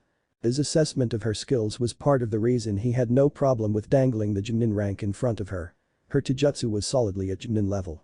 The Hibi style was an impressive fighting art indeed. In straight taijutsu spars he had even lost to his own student who had wielded the style. Her ninjutsu was passable if nothing truly special. She rarely used genjutsu but was adept at breaking out of it. In the arts of stealth and infiltration, there were few who could match her. Her knowledge of poisons and their use provided an additional nasty surprise for would-be opponents. And finally her summoning abilities alone could mark her place as an elite Jinin. Some of the larger snakes she could summon were easily a match by themselves for some of the lower-end Jinin. The village has mistreated the both of you. My hope is that together you can show them how wrong they are and make Konoha all the stronger for it. At the academy, students were starting to respect Naruto more. His skill in taijutsu had increased as had his proficiency with thrown weapons. Many of the civilian kids still looked at him with contempt due to what their parents had taught them, but the clan heirs were a bit more respectful. Ino did in fact have a bruise on her throat and her ability to speak loudly was largely curtailed for a few days. She was a bit more wary about insulting the unpredictable blonde. Shikamaru, when he could be bothered, kept an eye on Naruto. He had seen that kick and it looked like it had been deliberate. That action was at odds with Naruto's personality and it made him wonder if there was more to the boy than met the eye. If he had more motivation he might have done more than wonder, but since there had been no repeats, it was simply too troublesome to look into. Jai had never had a problem with Naruto and his opinion hadn't changed much at all. Sasuke had given the boy a second look. The dead last was showing some skill and he was eager to see how he would do against the unique fighting style he saw. He was disappointed that he would have to wait 2 weeks before it was his turn to spar with him.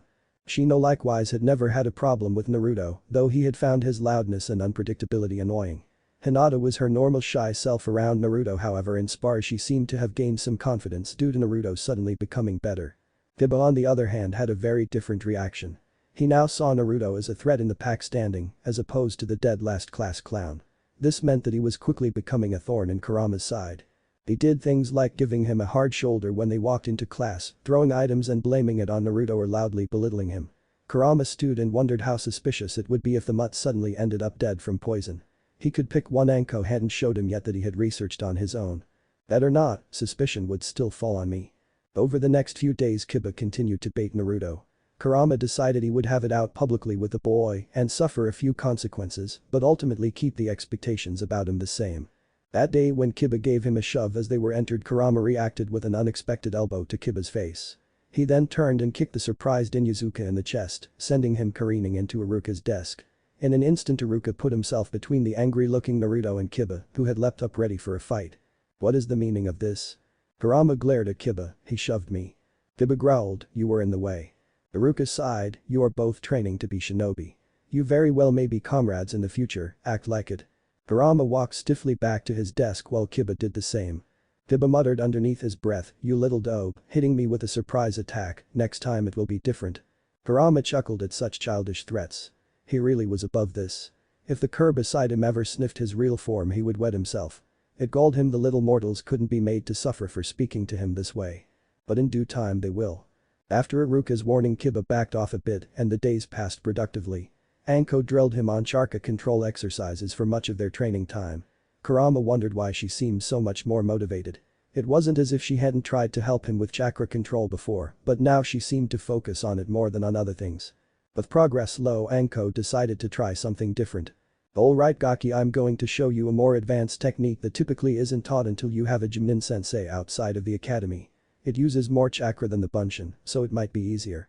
If you can master it then maybe it will be easier to work your way down. What is it? You'll be pushing chakra into your feet in order to stick to a tree and actually walk up it. Here, let your amazing instructor demonstrate. And with that Anko casually walked up the tree. Kurama was familiar with shinobi clinging to surfaces. He had fought many in the glorious time where he was free to roam around in his natural form. In Naruto's exuberant voice he said, let me try. Kurama took a step on the tree and the bark immediately disintegrated. Big surprise, you put too much chakra into it. It will help if you get a running start and use a minimal amount. Kurama nodded and did just that. He made it up 2 steps before the bark disintegrated again. Thanks to the improvements in training he was able to complete a backward flip and land on his feet instead of slamming into the ground in an undignified manner.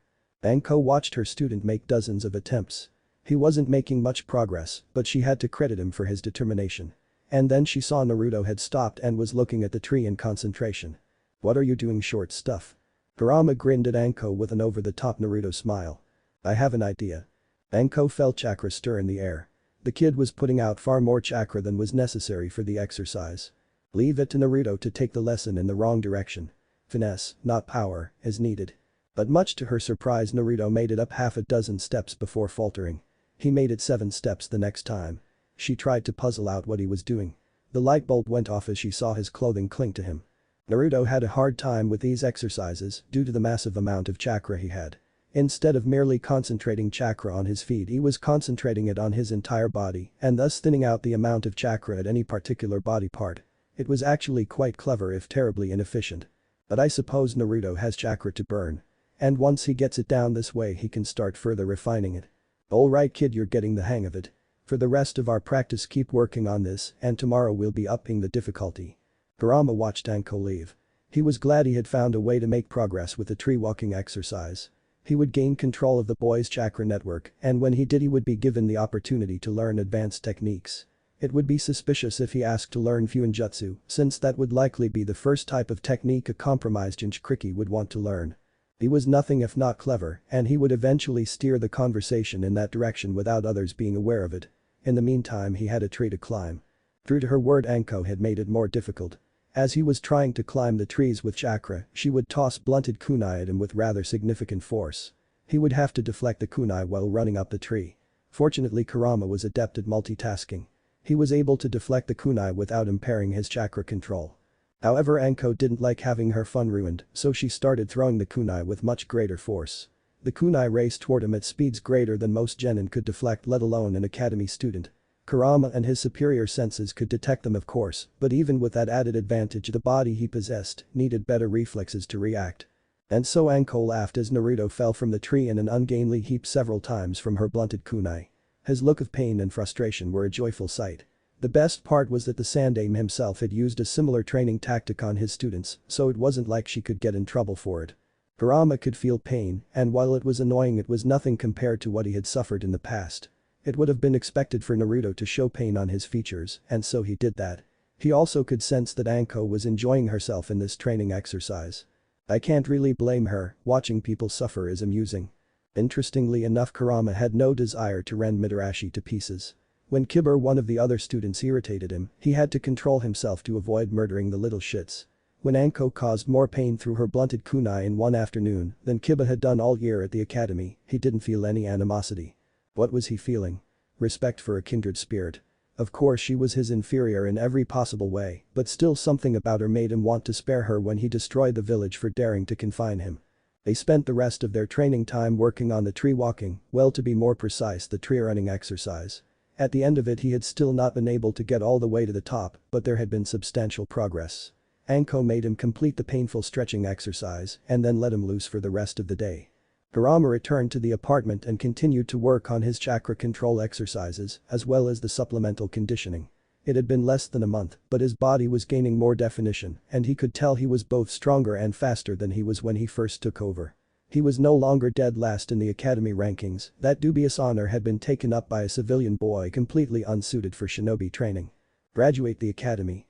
Become a genin. Begin learning Fuinjutsu. Become a Chunin. Learn more about Fuinjutsu and make it my specialty. Become a Jinin. Become a seal master. Destroy the Leaf Village. One step at a time, Kurama thought to himself. Patience would be needed, but so far he was progressing along nicely. It was now 6 weeks since Kurama had begun studying under Anko. His taijutsu had grown by leaps and bounds. The academy style had severe difficulty in countering his Hibi style. Combined with that innate advantage and the improvement in his body, he was soon soundly defeating the rest of his peers in the taijutsu spars. Today the class was abuzz with the latest matchup. Naruto Uzumaki vs Sasuke Uchiha. Sakura loudly yelled at Naruto, "You got a bit better, but you are no match for Sasuke-kun." "Yeah?" Ino chimed in. Shikamaru, who had his nap interrupted by the yelling, just rolled his head a bit and muttered. Troublesome. Kurama was only mildly worried about advancing too fast. After all, he was receiving personal instruction from a taijutsu expert in a style that countered the academy taught moves almost perfectly. His schoolwork had improved but was still subpar, and his atrocious chakra control didn't need to be faked. He was honestly looking forward to the match with the young Uchiha. This would be a truer test of how much his host's body had improved than his previous matches. Mizuki and Iruka settled the class down and started the sparring with Naruto and Sasuke. Sasuke was also eager for the fight.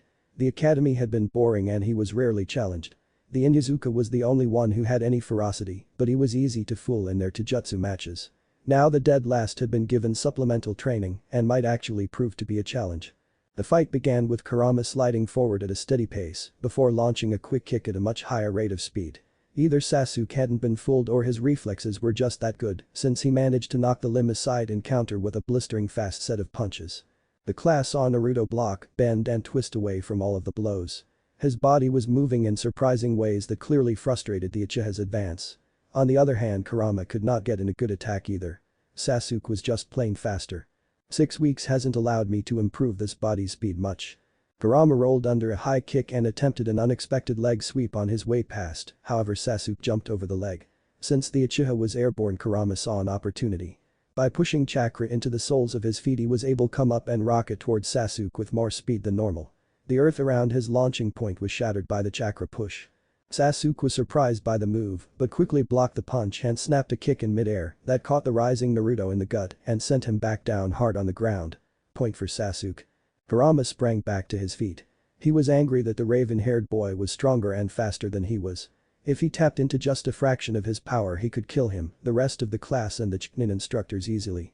However, if he did that, it would alert the old man, and even if he took half the village down with him, eventually he would be sealed again. So instead he forced down the urge to annihilate everyone around him and put his guard up in a defensive position. Ami, another one of Sasuke's fangirls, shouted out, "Yeah, get him, Sasuke-kun, if you beat him, I'll give you a kiss."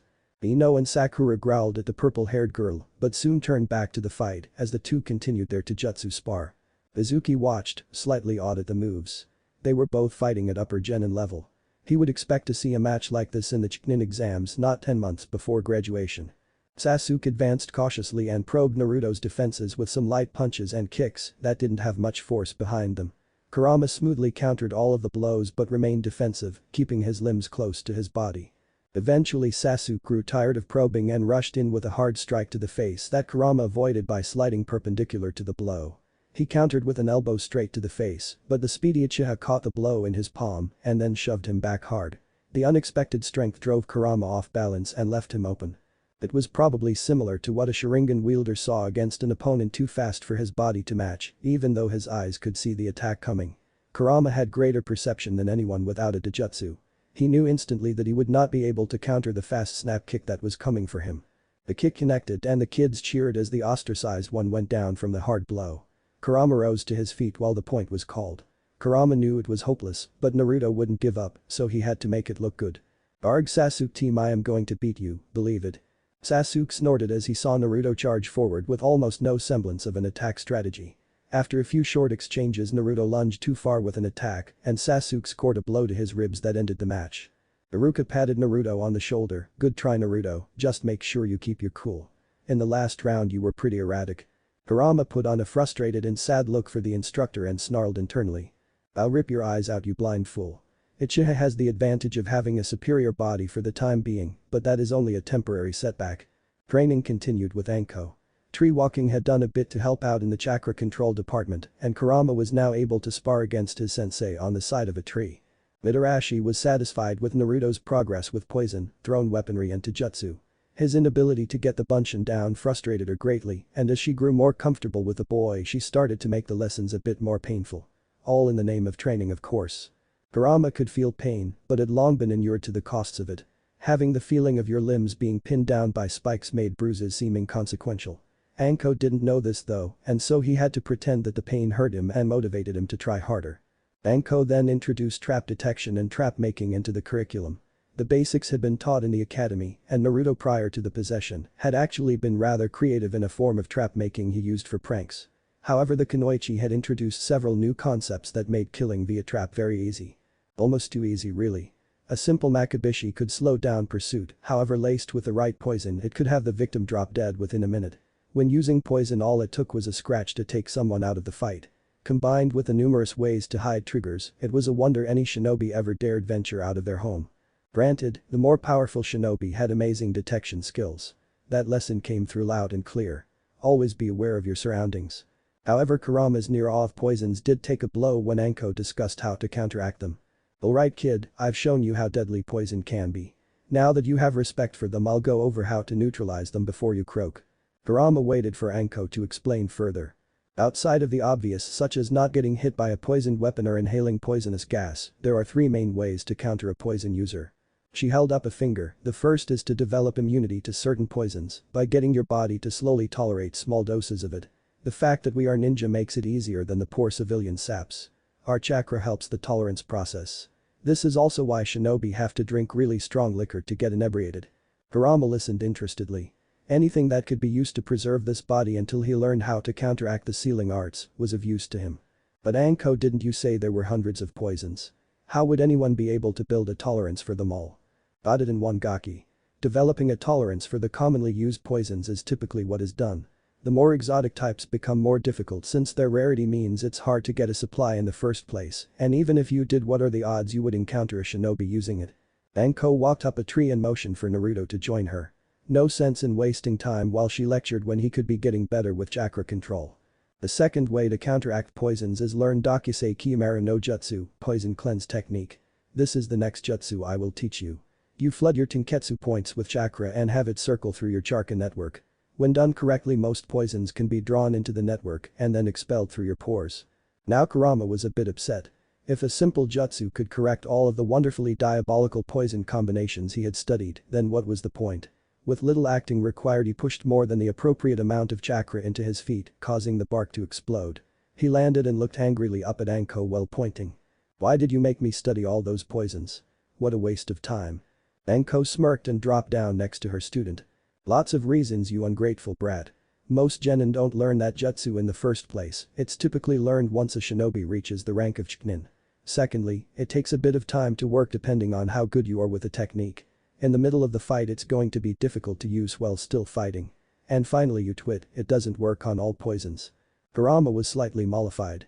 Poison would still grant a strong edge in combat, and when he thought about it, a lot of poisons worked within seconds, which wouldn't be enough time to use the technique in the first place. Sorry, Anko-sensei, he mumbled. Anko moved on to the third way to counteract poison in the field. Antidotes via injections or pills are the final way. Typically, if you know the type of poison an enemy will use, the local medical nin can have an antidote prepared. Alternatively, there are generic antidotes that deal with the most common poisons. As part of the standard chunin gear, you get 3 of them. For the most part, the generic catchals are rubbish against skilled poison users, but fairly effective against amateurs. She handed Naruto 3 capsules for his own use. Just in case you prick yourself while practicing applying poison to your weapons. Kurama took the capsules and put them in one of the pouches on his jumpsuit. Now let's start getting your body acclimated to some of the poisons frequently used in Hai no Kuni, Anko said with an evil grin. Using speed that no genin, let alone an academy student, could match, she dashed forward and stuck a senbon into Naruto's shoulder. Kurama felt the poison seep into the tissue surrounding his shoulder and felt sharp pain spike through that limb. He made Naruto give a cry of pain, and there was some honesty in it too. The poison hurt. It felt like his entire arm was on fire. This little poison is typically used in interrogations as opposed to field work, but in a pinch it works fairly well. It's obtained from a plant found only in Hai no Kuni called fire thistle. The effect agitates the nerves quite severely, mimicking a burning sensation. It also makes the poisoned area shake, causing the infected enemy to be unable to hold weapons or use hand signs. Kurama didn't like the sensation at all. And he imagined Naruto would take it far worse, and so he gave out another scream of pain as he felt the toxin fully take hold of his arm.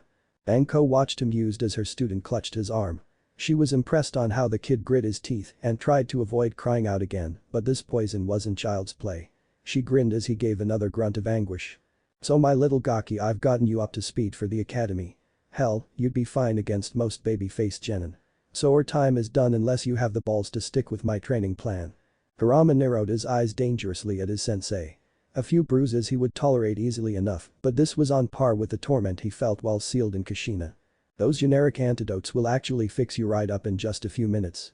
But if you take one, then I'm done being your sensei. Anko looked down on her student who was now writhing on the ground. Kurama's choice was obvious.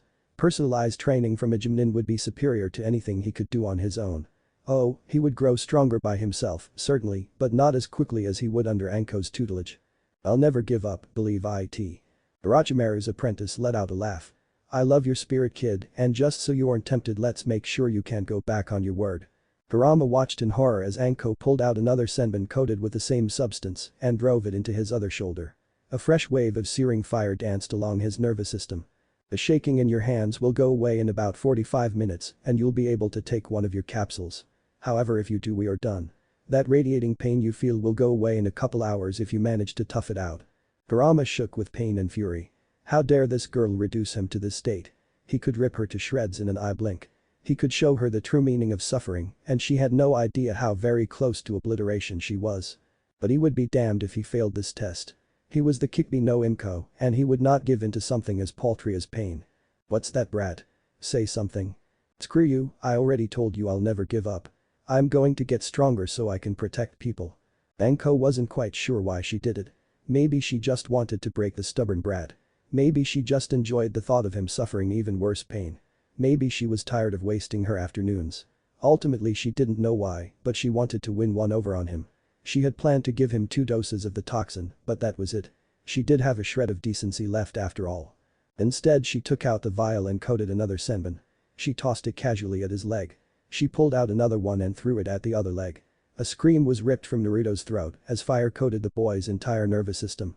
The Kunoichi gave him a cheeky wave and disappeared with the body flicker technique. Kurama shuddered. It literally felt like he was on fire. The sobs and screams that escaped Naruto's mouth were only partially fake.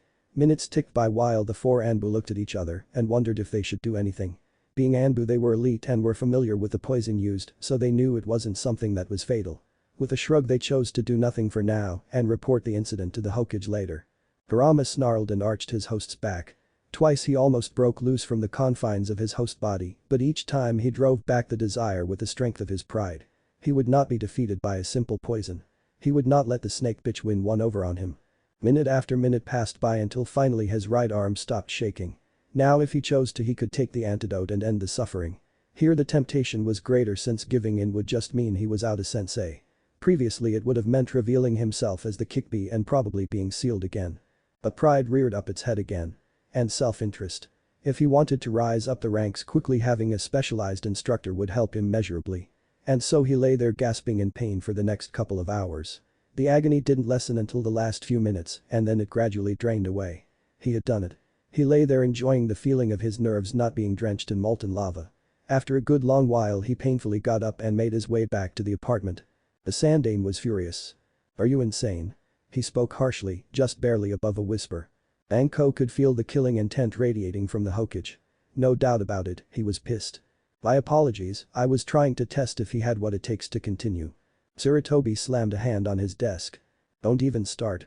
Requiring a test like that of an academy student is unconscionable. My sensei did the same. I said don't start. You were Ichnin at the time. And do you really think comparing yourself to Orochimaru will win you any favors here? The Kunoichi decided it was a good time to be quiet. She had rarely seen the Hokage so angry. The man could have easily washed his hands of her after Orochimaru's defection. She knew several who had advised him to do so. But instead he had stood up for her and allowed her to continue serving Konoha. Hiruzen took a deep breath. You subjected him to 3 hours of torment. I've read the reports from T&I, and the occasional Junin sometimes even breaks from that sort of treatment. And this is a boy, not even a shinobi. A student at the academy. If this was a child from one of the clans, they would be demanding your head. Even as Anko looked down, she knew the old man's eyes were resting on her. Weighing what to do with her. She had really screwed up. Speak, and no more excuses. She looked up and said, I understand what I did was wrong. The only thing I have to say is that Naruto passed the test. Passed a harder test than I took when I was apprenticed to Orochimaru team. He's earned the reward of my continued tutelage. Punish me if you will, but don't take that away from the man known as the Professor Eider. Quite clever, Anko. Quite clever indeed. He wasn't going to throw away a shinobi of her caliber, and her words did have merit. Naruto had suffered through a lot for the opportunity to continue his training. Very well. You may continue his training. However, you will still be disciplined for your actions. You will forego all pay for your training of him. You will also be required to complete 1D rank mission per day for the next 6 months. Dismissed. Anko breathed a sigh of relief after she left the Hokage's presence. It could have been far worse. Abuse of a student could lead to demotion, dismissal, or even death. The fact that it was an academy student made it worse as they were not yet legally adults. And she couldn't even use the argument that she was trying to get him used to the poison. That kind of training involved a smaller than normal dose, so the effect wasn't full-blown. Yes, she had gotten lucky. She suspected it was residual guilt over the Hokage's apprentice, placing the cursed seal on her. She would hate doing the D-rank missions and the loss in pay hurt, but in the end she still had her position and wouldn't have to spend any time in confinement. The next day Kurama went to the academy like nothing happened. He also went to the training ground as normal. Their Anko was waiting for him. "You impressed me, kid, and that isn't something I say very often." If Kurama were actually Naruto, that would mean something. However, he cared not for the kind words of mere humans. They were a means to an end. "I'll agree to be your sensei until your next graduation test. We'll continue working on the Hibi style, poisons, infiltration, trap detection, chakra control, and I'll be throwing in a few jutsu for you too. Sound good?" Kurama nodded. He made sure his posture was stiff and a bit hostile. He figured that Naruto would be more than a little bent out of shape after being essentially tortured for 3 hours. The two got back to work with the previous day hanging over them heavily, but neither said another word about it.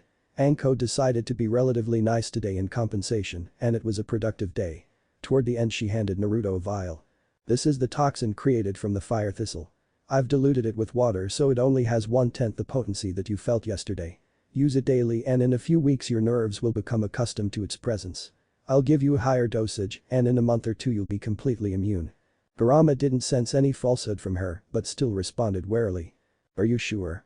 Or is this another test?" Anko forced a smile onto her face. "No tests, not for a while at least. You just passed a damn tough one." Kurama nodded and took the vial. Time passed and 4 months after they started training together, Kurama had now mastered Kyuubi no Jutsu, poison cleanse technique. He was also fairly accurate with senbon and had a few toxins made to lace them with. One was a simple paralytic that numbed the struck area, another was made from the fire thistle, and the final one was a tranquilizer that could knock an opponent out if the senbon struck a blood vessel properly. Kurama had also improved his speed and strength. His conditioning and better diet was paying off.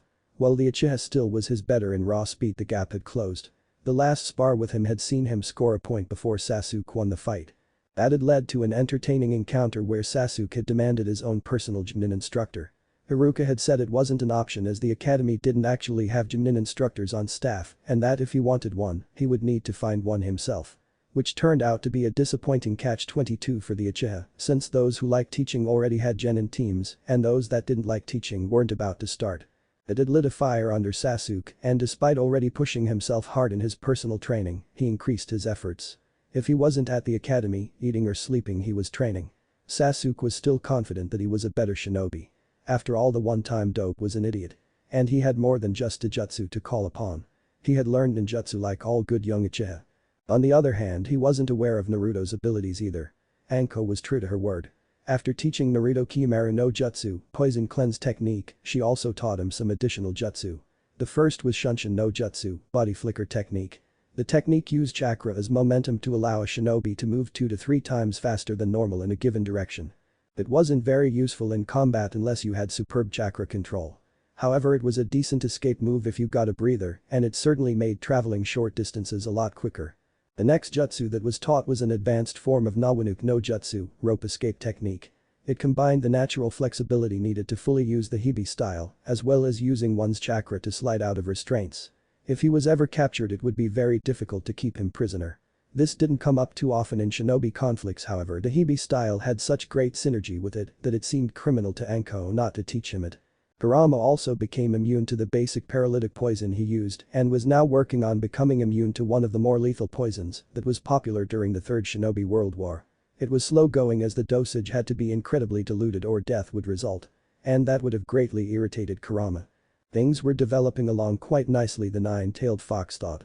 Based on observation and comments from the instructors, he knew both he and Sasuke were easily upper genin level in terms of ability. Most new genin knew the basic Academy 3, were proficient in the Academy Taijutsu style, and if they were clan children, they had clan jutsu to fall back on. Civilians tended to focus on Taijutsu or Bukijutsu as they had no one to teach them additional jutsu until they graduated. And he was finally making progress on the basic Bunshin jutsu. While he hadn't been able to create it to the Academy standards, his clones could maintain themselves for more than a few seconds. They still didn't look right, but it was an improvement. He was still using far too much chakra, but Kurama had compensated by creating far more Bunshin than necessary. Currently he was able to create 50 of the sickly illusionary clones. Progress was being made and his chakra control continued to improve. Yes, things were progressing nicely. Anko was enjoying her delicious dango in the company of her friend Kurenai. Please don't ask me again. It's embarrassing. Kurenai couldn't help but smile at her friend. The no-nonsense tough-as-nails torture and interrogation specialist had been doing D ranks every day for a while. Many shinobi were curious as to why. Did she lose a bet? Was she short on funds? What was going on, they wondered. Anko, they keep asking me and now I'm dying to know myself. Anko glared at her friend. Their relationship was an interesting one. On the surface there wasn't much in common between the two of them. Kurenai could be described as classy and Anko was anything but. Kurenai was always composed and proper, while Anko delighted in making people squirm by making off-color remarks or abusing her position to make threats. But the two of them had hit it off and it was a much-needed outlet for Anko to talk to someone normally on a regular basis. Outside of making people uncomfortable, reporting to her boss and torturing her victims, she didn't have much human contact until she started training Naruto. It really isn't anyone's business. Kurenai arched an eyebrow and stared at her friend relentlessly. Anko gave a grunt, fine, but only if you pick up the tab. The red-eyed Kunoichi agreed and looked forward to hearing something particularly juicy. You know, I've been training the Uzumaki kid, right? Well, I got a bit rough with him during training and the Hokage is making me do these stupid D-rank missions. Kurenai was a bit disappointed. That was it. She also wanted to be a good friend and so she attempted to take her side. Too rough? Hokage-sama should have known you weren't going to be very gentle with any student. That really seems unfair to make you do so many D-rank missions. Anko twisted a bit inside. She enjoyed having a friend within the ninja ranks of the village, but Kurenai did not understand her at all. She didn't understand just how much she enjoyed her job, how much she needed her job and T&I. If she knew, she probably would be too disgusted to even share a table with her. Yeah, well, the old man has a soft spot for the kid and the village treats him like they treat me, so I'm not going to complain about it. Anko didn't want to think about it or the deception via omission she was engaged in. Anyway, I'd appreciate it if you didn't tell anyone. Now tell me more about the Hokage's son. You said he couldn't keep his eyes off of you after that last mission, right? It was Kurenai's turn to blush and Anko congratulated herself on successfully deflecting the conversation away from herself. Alright, brat, since you are getting the hang of chakra control, I'm going to teach you another important shinobi skill. Kurama jumped up and down, am I going to learn how to breathe fire? Maybe teleport like the Yonde, or are you going to show me a really cool new poison? Anko's smile twitched a little bit. He was such a studious pupil and a little perfectionist that she often forgot that he was only 11 years old and very excitable. I'm going to teach you how to defend yourself against Jinjutsu. Kurama made Naruto's face show disappointment, however, inside he was thrilled. He had been controlled by Jinjutsu through the Sharingan. Well, the Sharingan created a Jinjutsu far more dangerous and difficult to break than a regular Jinjutsu. One had to start somewhere, right? Look, brat, no matter how good you are, a simple Jinjutsu can mean your death on the battlefield. So pay attention.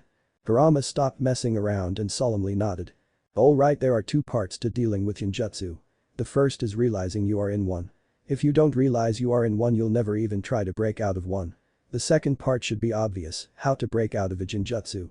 Anko suddenly pulled a kunai seemingly out of nowhere and tossed it at Naruto. Kurama saw the kunai coming and pivoted to the left, letting the kunai fly past him. Why did you do that? Keeping you on your toes. When you get that focused look, it makes me think you've dropped your situational awareness. Kurama supposed it was an important lesson, but for a bitch it wasn't necessary as his senses weren't purely physical. The best way to know if you are in a Jinjutsu is to constantly be aware of your surroundings. Most Jinjutsu cannot fool all 5 of your senses. It takes too much chakra and precise control. A lot of them do trick your eyes and your ears, but depending on the skill of the wielder, there may be inconsistencies. She saw Naruto squint at her, so if something changes for no reason, I might be in a Jinjutsu. Anko snapped her fingers, got it in one. We'll be working on your Jinjutsu detection for the next few weeks, but I'll go ahead and explain how to break out of one. The first method requires a decent amount of chakra control. Chakra constantly flows throughout your body. You can temporarily stop the flow and then immediately create a burst of chakra that will disrupt the Jinjutsu. Oh, Anko-sensei, why does everything go back to chakra control? The no-has snake mistress twitched. Why does everything go back to chakra? Because, you little idiot, that is the difference between a shinobi and a regular soldier. We can mold chakra and they can't. She didn't voice those thoughts, instead she said, hey kid, I don't make the rules, I just explain them. Now, you are going to close your eyes and at random intervals, I'll put you in a mild training Jinjutsu that will make you see things despite the fact that your eyes are closed. Once you get used to feeling how your chakra is different, then we'll do something a bit more interesting. Kurama closed his eyes, and Anko used a training genjutsu on him. Her chakra infiltrated his chakra network and made him see a false image. The image was actually taken from the real world and showed the clearing they were in. Feel your chakra, can you sense a difference? Kurama could, but he wasn't sure Naruto would. To his knowledge, Naruto had never been subjected to a genjutsu. Unsure of what the normal response would be, he furrowed his forehead and chose uncertainty. Maybe. I feel like something is off, but I'm not sure what. Anko released the genjutsu. Open your eyes and tell me 10 things that were different than the genjutsu. Kurama opened his eyes and looked around.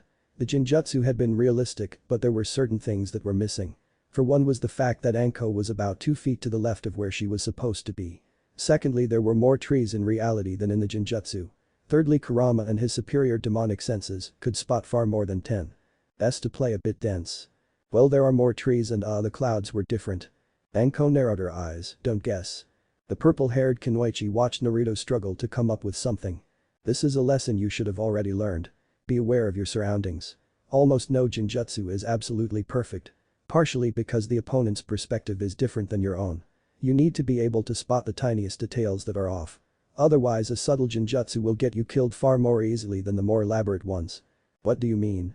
Deflect the senbon I throw at you, Naruto. Anko made a hand seal, and Kurama once again felt her chakra enter into Naruto's own network. His sensei then sent 2 senbon at him aimed for his shoulder. He easily brought up his kunai and deflected the 2. He was aware of the third one due to Anko only making her genjutsu a visual one. With his Bijj senses, he could actually hear the disbursement of air as the senbon sailed through it.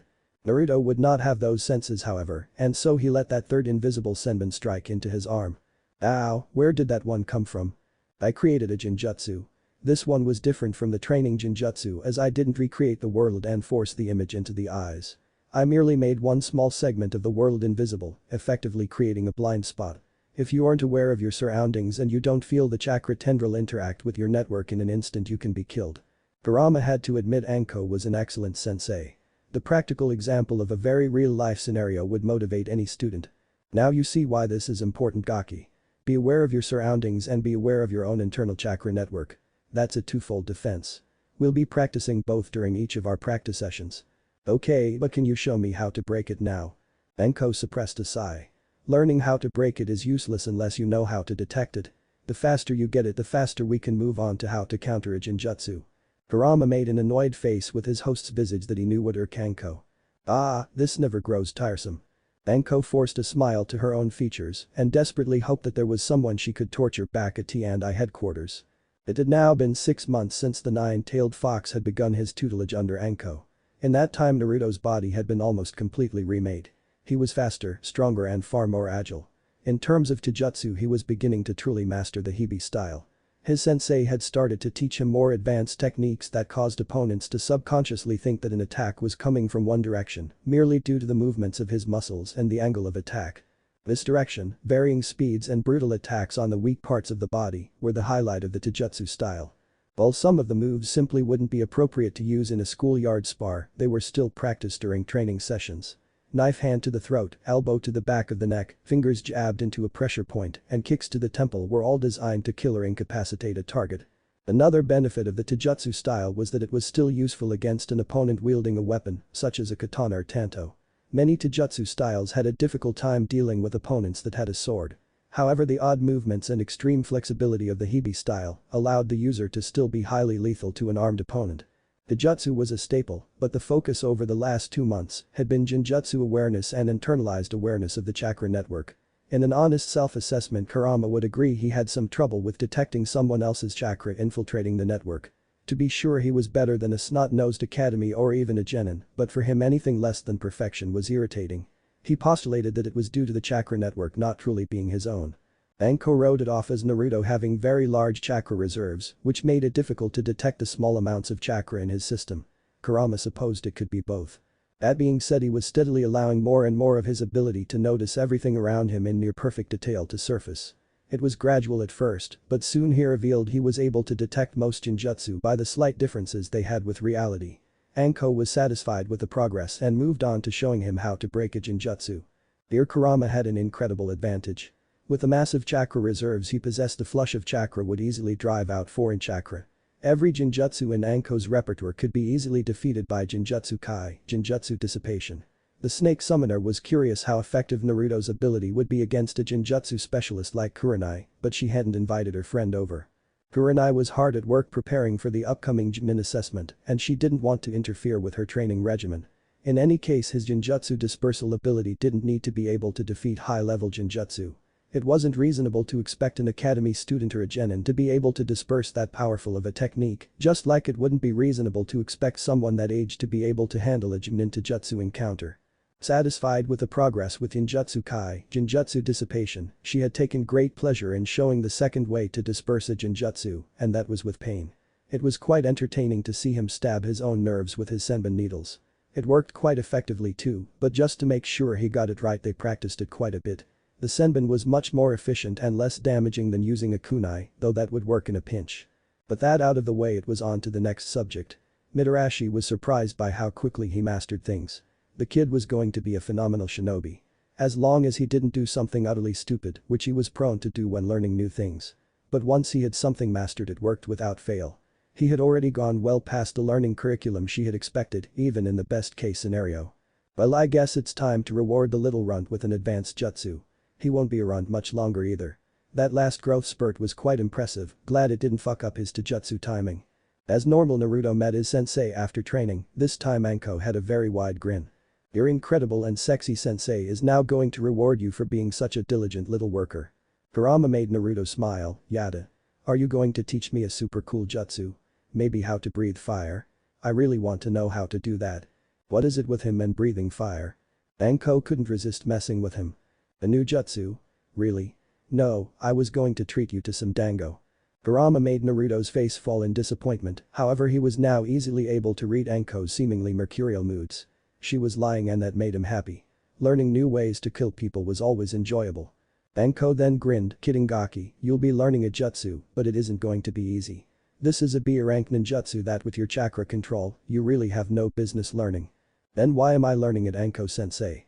Because it fits with what I've taught you before, and with your body becoming acclimated to your paralytic poison, I'm going to show you a new delivery system.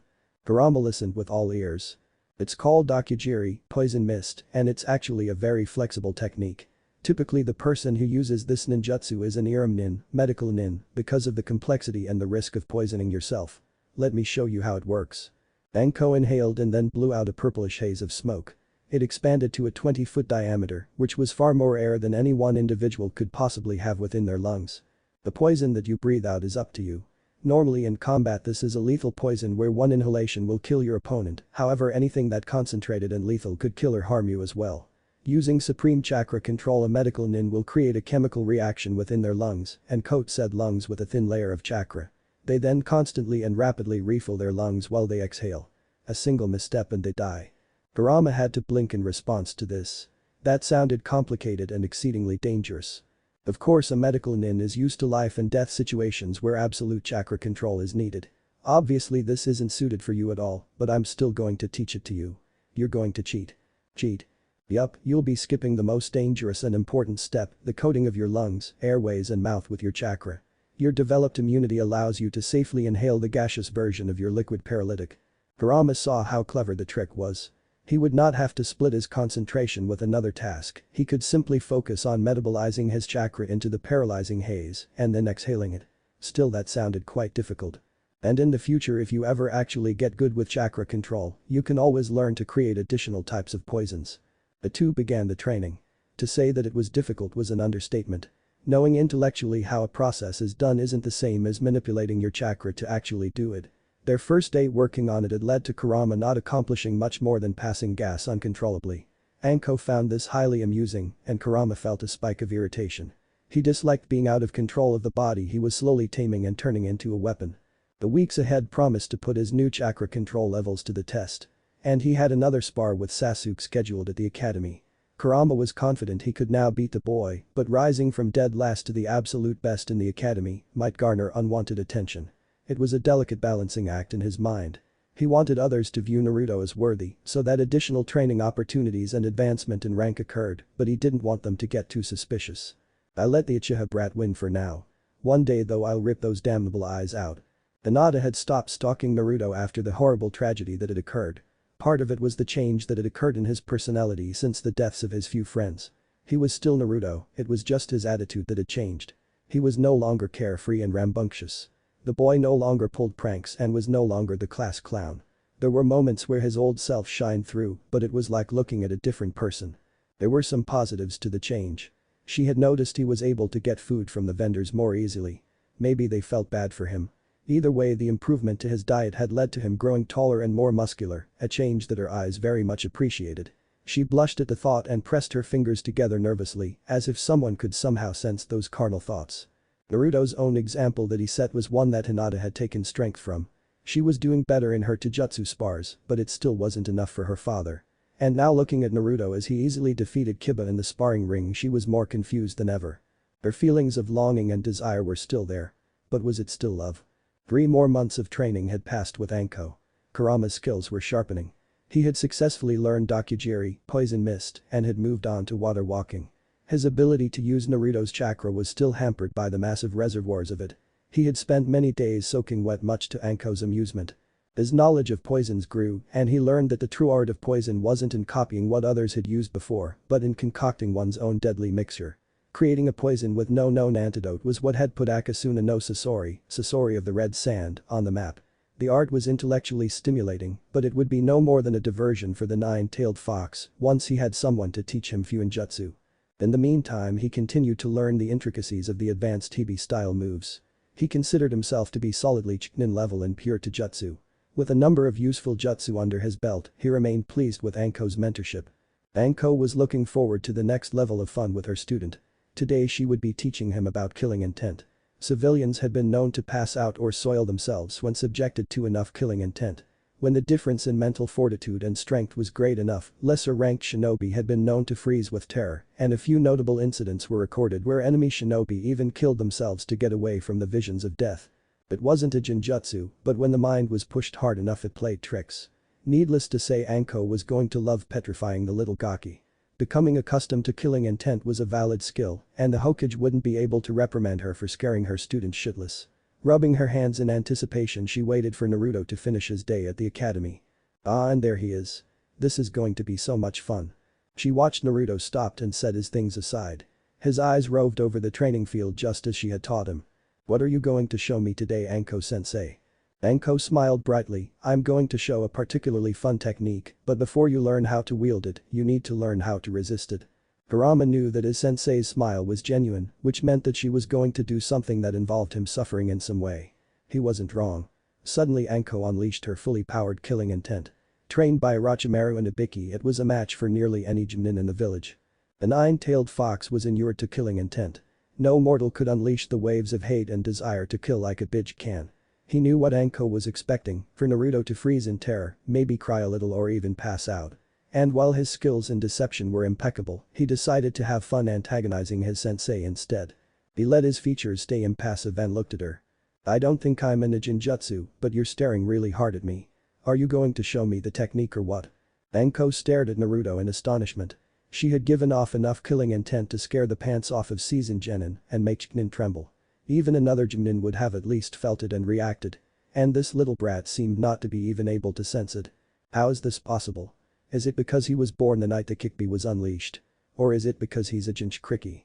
Damn it, the little shit always ruins my fun. Kurama could almost see the steam coming out of Anko's ears. It was a good thing his control was what it was, otherwise he probably couldn't help but laugh at the sheer frustration in Anko's eyes. Anko's tone was clipped, never mind. You possess a rare ability to be completely oblivious when it comes to killing intent. That's great. Happy for you. Now let's spar. Kurama snickered internally as Anko proceeded to drop the kid gloves and beat the tar out of Naruto. Nothing she did was lethal or would cause any lasting damage, but her attacks were more vicious than normal, and the jab between the legs was uncalled for. Quite bruised and sore after 2 hours of sparring, Anko helped him to his feet. Not bad, Gaki. Your stamina was always great, but you kept up with me and maintained your chakra control throughout the entire fight. You're going to crush the competition when you get signed up for your first Chunin exam. Believe it. And then I'm going to be a Chunin, and then I'll finally be strong enough. Just remember, kid, there is always someone stronger out there. No Mitarashi there isn't. Once I find a way to protect myself from Fuinjutsu and the hated Sharingan's Genjutsu abilities I will have no equal. I will discard this useless husk and tear this village to shreds. Anko was still pissed that Naruto had been immune to her killing intent. Even worse, there wasn't even anyone to torture back at HQ. Instead she sought out Kurenai and grabbed some dango. She enjoyed tormenting the kid, but she was still proud of the little bastard. I'm telling you Kurenai, if you have an opportunity to get him on your team you should take it. The kid is going to go places. Kurenai took a sip of her drink. He doesn't sound like he would be a promising Genjutsu specialist. True, he'd be stuck with the blunt end of the Genjutsu arts. The blunt end was a derogatory term for Genjutsu that didn't rely on stealth and trickery. Instead of fooling the enemy shinobi, it overloaded the senses, completely leaving the victim no doubt that they were in a Genjutsu. There was no real art involved, though it was still difficult to use.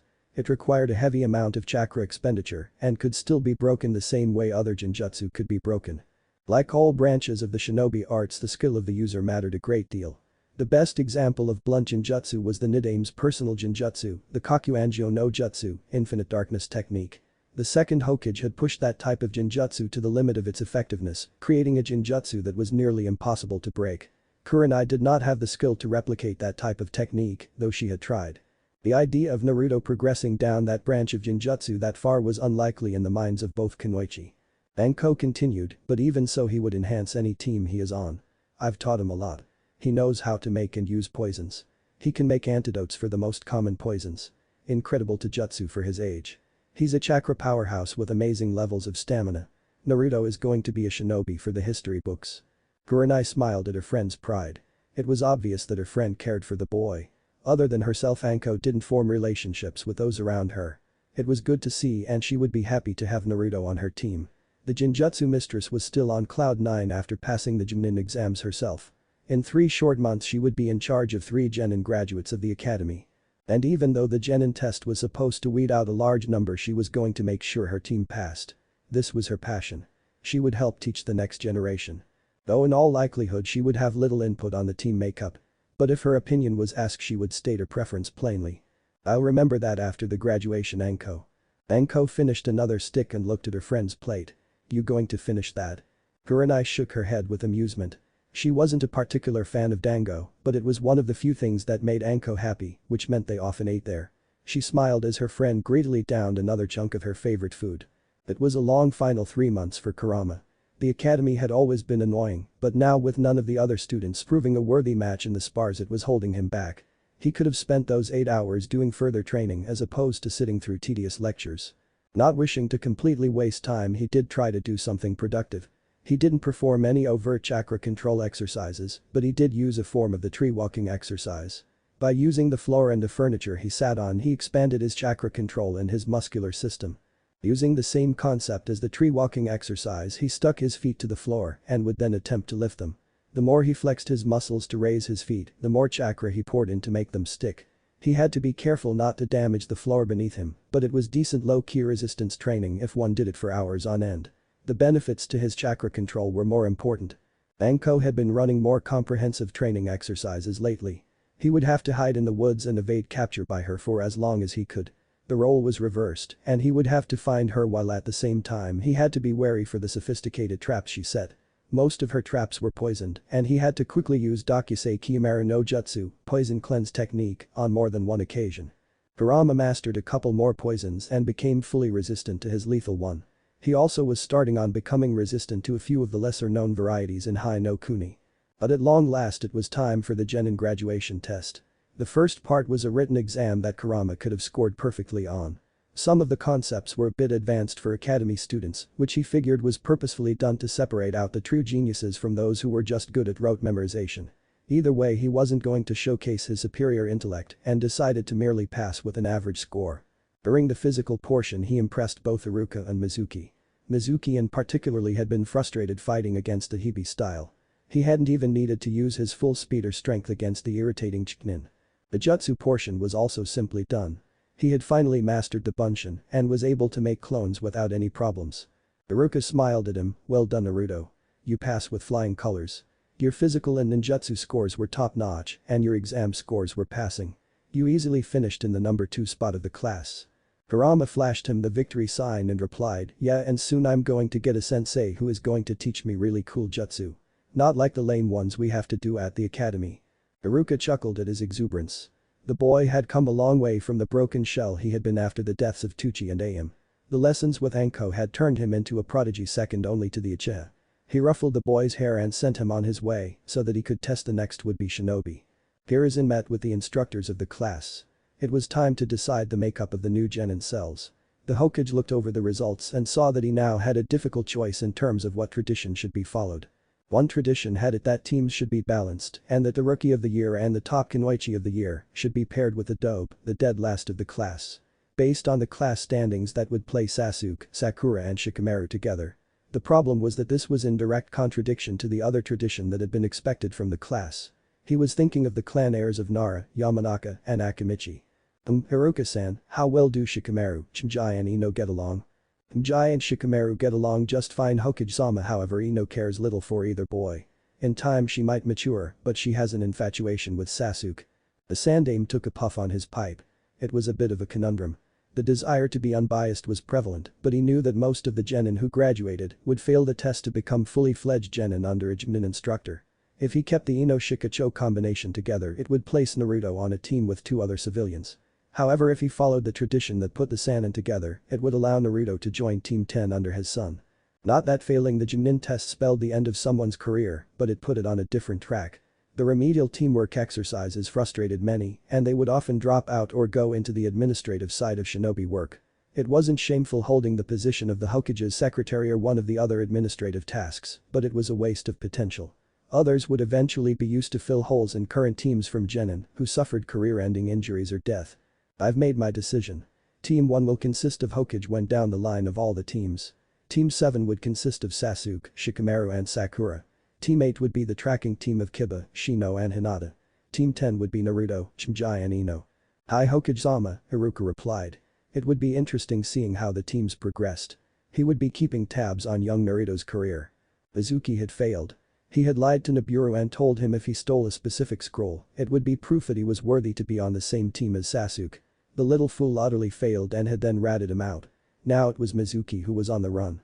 Luckily for him he had planned for this eventuality and was prepared. Now however he would be a missing nin. He snarled with hatred and ran on into the night.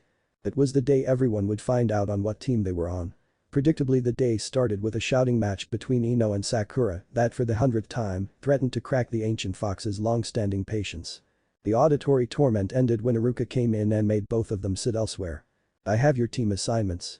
I know all of you will make Konoha proud. Always remember we are all comrades. Kurama tapped his foot impatiently as Iruka prattled on about the vaunted will of fire. Finally he was done and the names started being called out. Sasuke Uchiha, Sakura Haruno, and Shikamaru Nara will be Team 7. Your sensei will be Kakashi Haddock. Yes, take that Ino pig. True love conquers all. HNN. Troublesome. Iruka continued, Team 8 will consist of Kiba Inuzuka, Hinata Haika and Shino Aburam. Your sensei will be Kurenaiki. Hinata had mixed feelings about Naruto, but had still hoped that she would be placed on his team so that she could work them out. Other than that she wasn't disappointed. Kiba's boisterous nature was similar to the old Naruto, and Shino was always respectful and polite.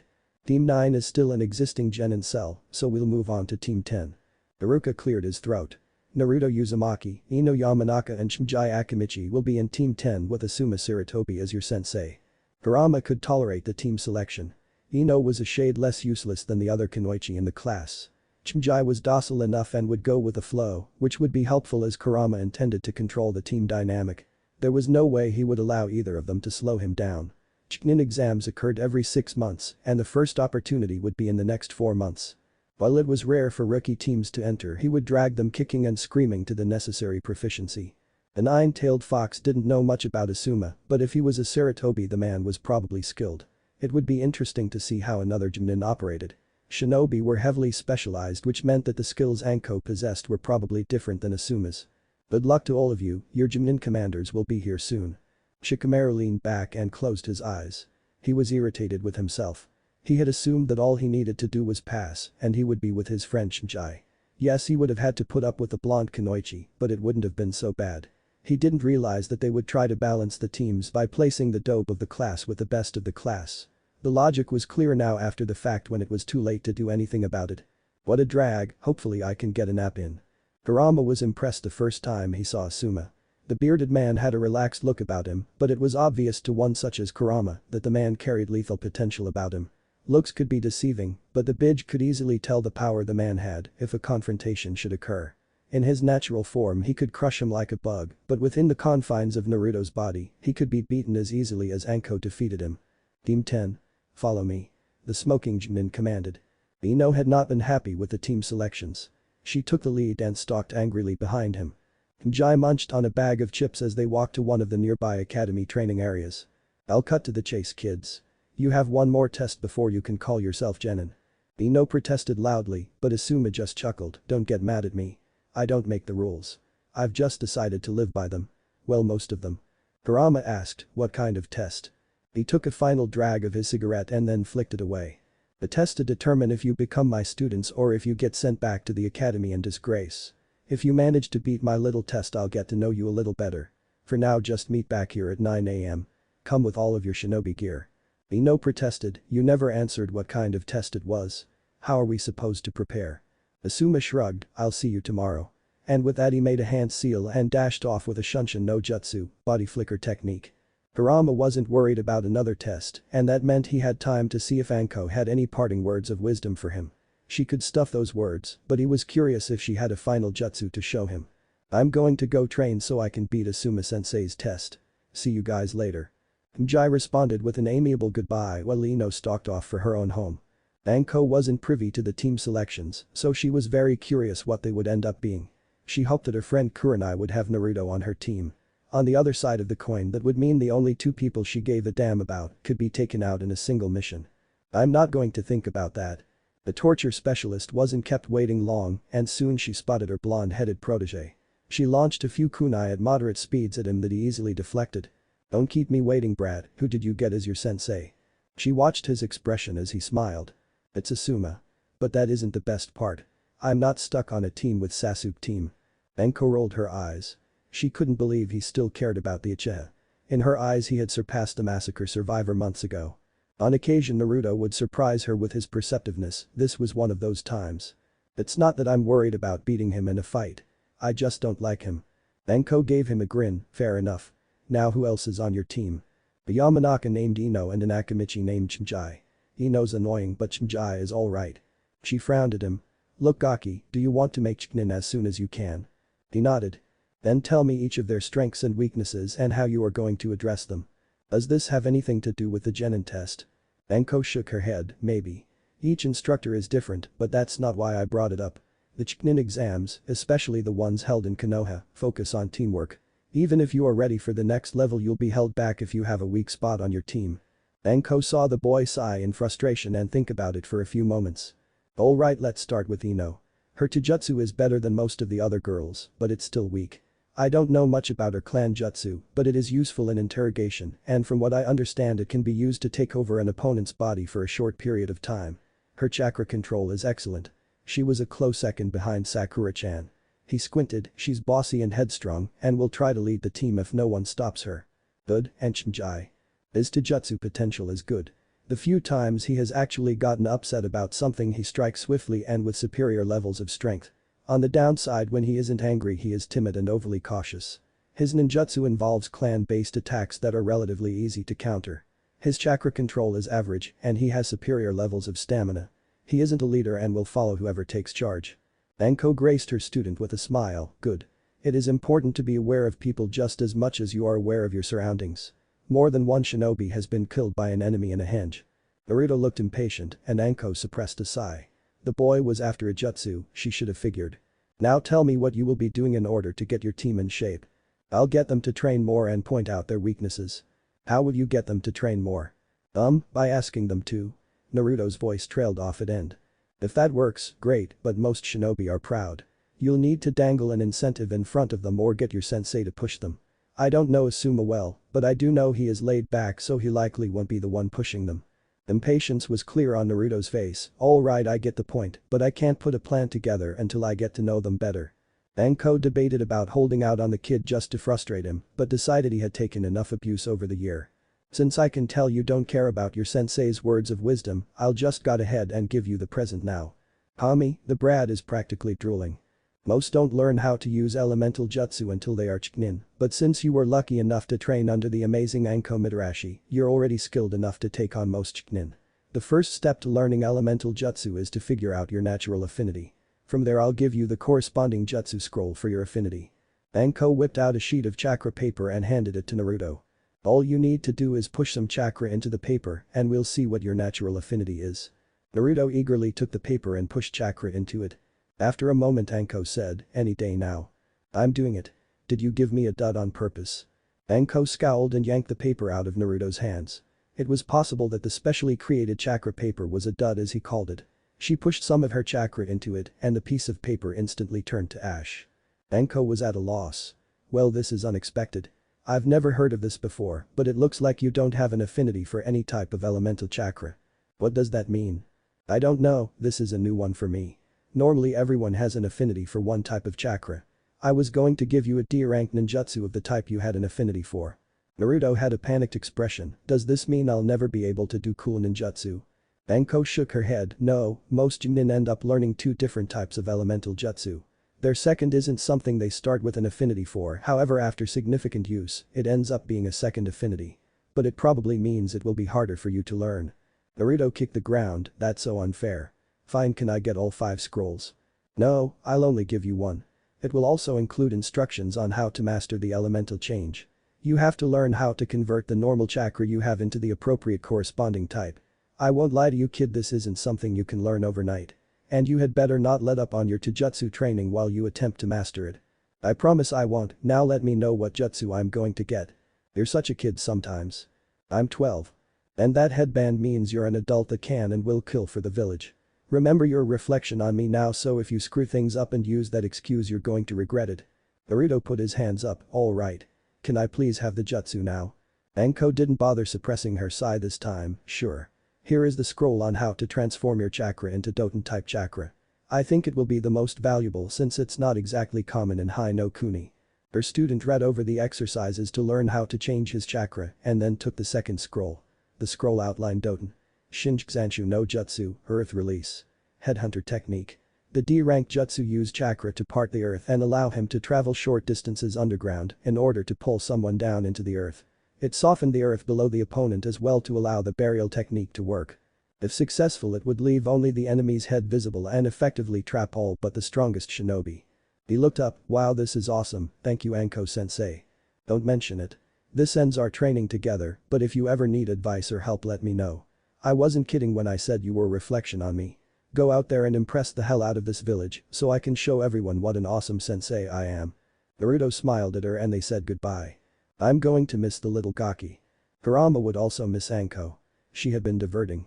Seeing her attempt to torment him only for him to seemingly innocently avoid her schemes never stopped being amusing. More importantly, she was competent and had done an excellent job with helping hone his host's body. Not having an elemental affinity was rather disturbing. Every shinobi had one but he did not. He knew Naruto should have one as well. Didn't Kriki naturally not have any affinities? Or was he special since whatever animating force had once existed in his host was gone?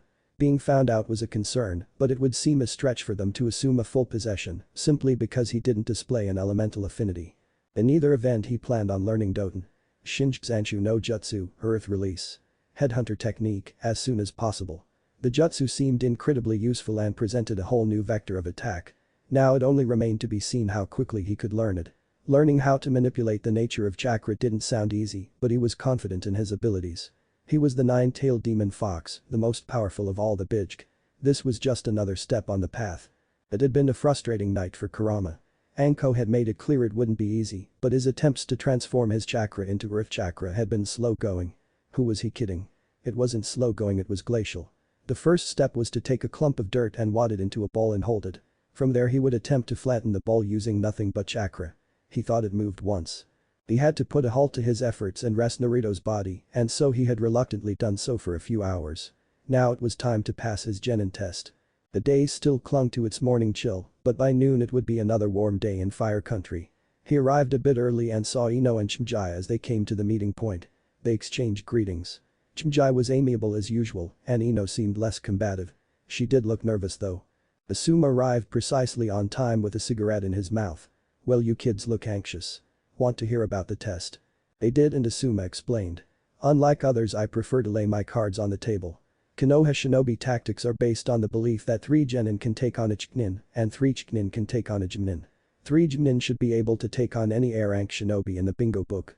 All 3 listened attentively. You'll have 2 hours to prove to me you can work as a team effectively to take me on. No, I don't expect you to be able to beat me, but you do need to impress me. This is a pass or fail test for everyone. You either all pass or you all fail. I'll give you 10 minutes to strategize, and then my timer begins.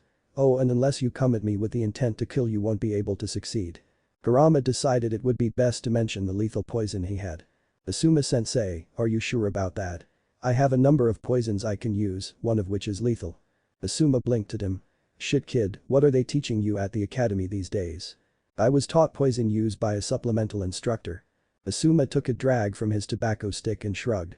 Normally I'd say bring it on, but since I don't know how proficient you are, I don't want to risk your teammates getting hurt if you miss or they get in your way.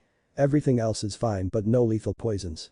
The Jinin-sensei gave an amused look at Ino, who shivered slightly at the casual announcement that Naruto carried lethal poisons on him.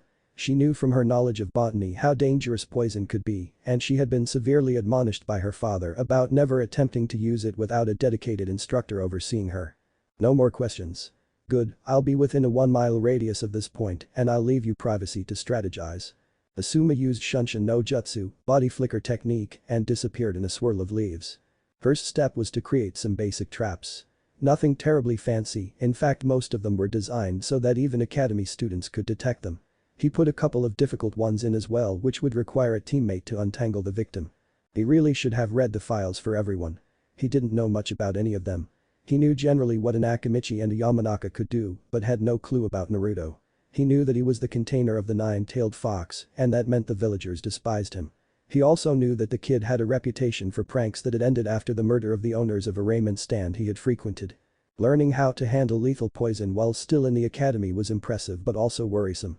Assuming he passed the team, he would need to find out just how competent he was and if he should even be playing around with that stuff. The bearded Jinin wondered how the team would perform on this test. Unlike others who gave this test, he did like to put his cards on the table. It was ridiculous to put together a test when the test takers didn't know what they needed to do to pass.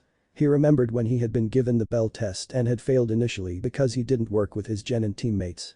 He had been told to get the bell and he had gotten the damned bell. And dear old dad wasn't very helpful when I complained to him. Now that I think of it, that's probably what led me on the path to leaving Konoha for a while. Needless to say, unlike most who failed the bell test, it didn't have a significant impact on his career as a shinobi. Now as a Jinin instructor, he would make sure not to give others the same old test that was popular 40 years ago. Alright kids, show me what you can do. Kurama took charge. We'll travel single file 10 feet apart from each other. Watch where I go just in case he put up any traps. Ino had been wary around Naruto ever since that spar where she took the kick to the neck, but her natural assertiveness took over. Who put you in charge? Kurama gave her an even look. I placed higher in the class than either of you. But I placed higher in the written exam portion, which shows that I'm smarter and can make better decisions. Kurama felt an intense desire to rip the annoying girl's head off. He took a deep breath. I've had more experience in evading capture and in finding people due to my additional training. I know what I am doing. Trust me and we'll pass this test, believe it. Ino looked ready to argue, but the intensity of Naruto's stare made her pause. It warred with the casual sounding believe it he tacked on to the end of his response. She swallowed nervously and nodded. Good, now when we encounter Asuma we need to work together since this is all about teamwork. Ino, I want you to provide ranged support with kunai. Chimjai, I want you to help me fight him in close combat, but I want you to hang back a bit until it looks like we have an opening. You got it, he said in between a mouthful of chips. And lose the chips. We need to be as quiet as possible. They wouldn't get the drop on Asuma.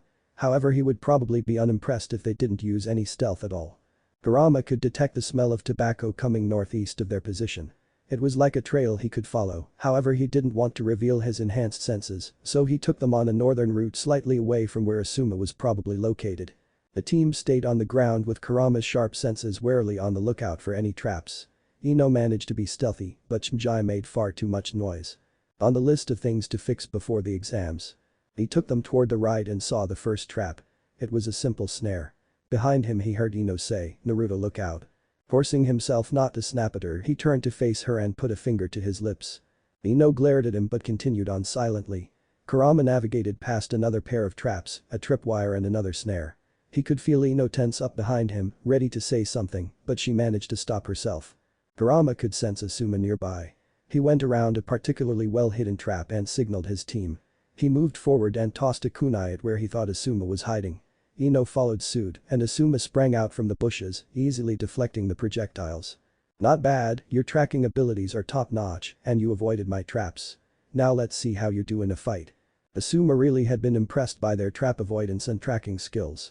But now was the time to test their combat skills. He launched himself at Naruto since he was closest. His punch was avoided when the kid sidestepped and responded with his own kick. Asuma easily blocked the kick and launched another attack.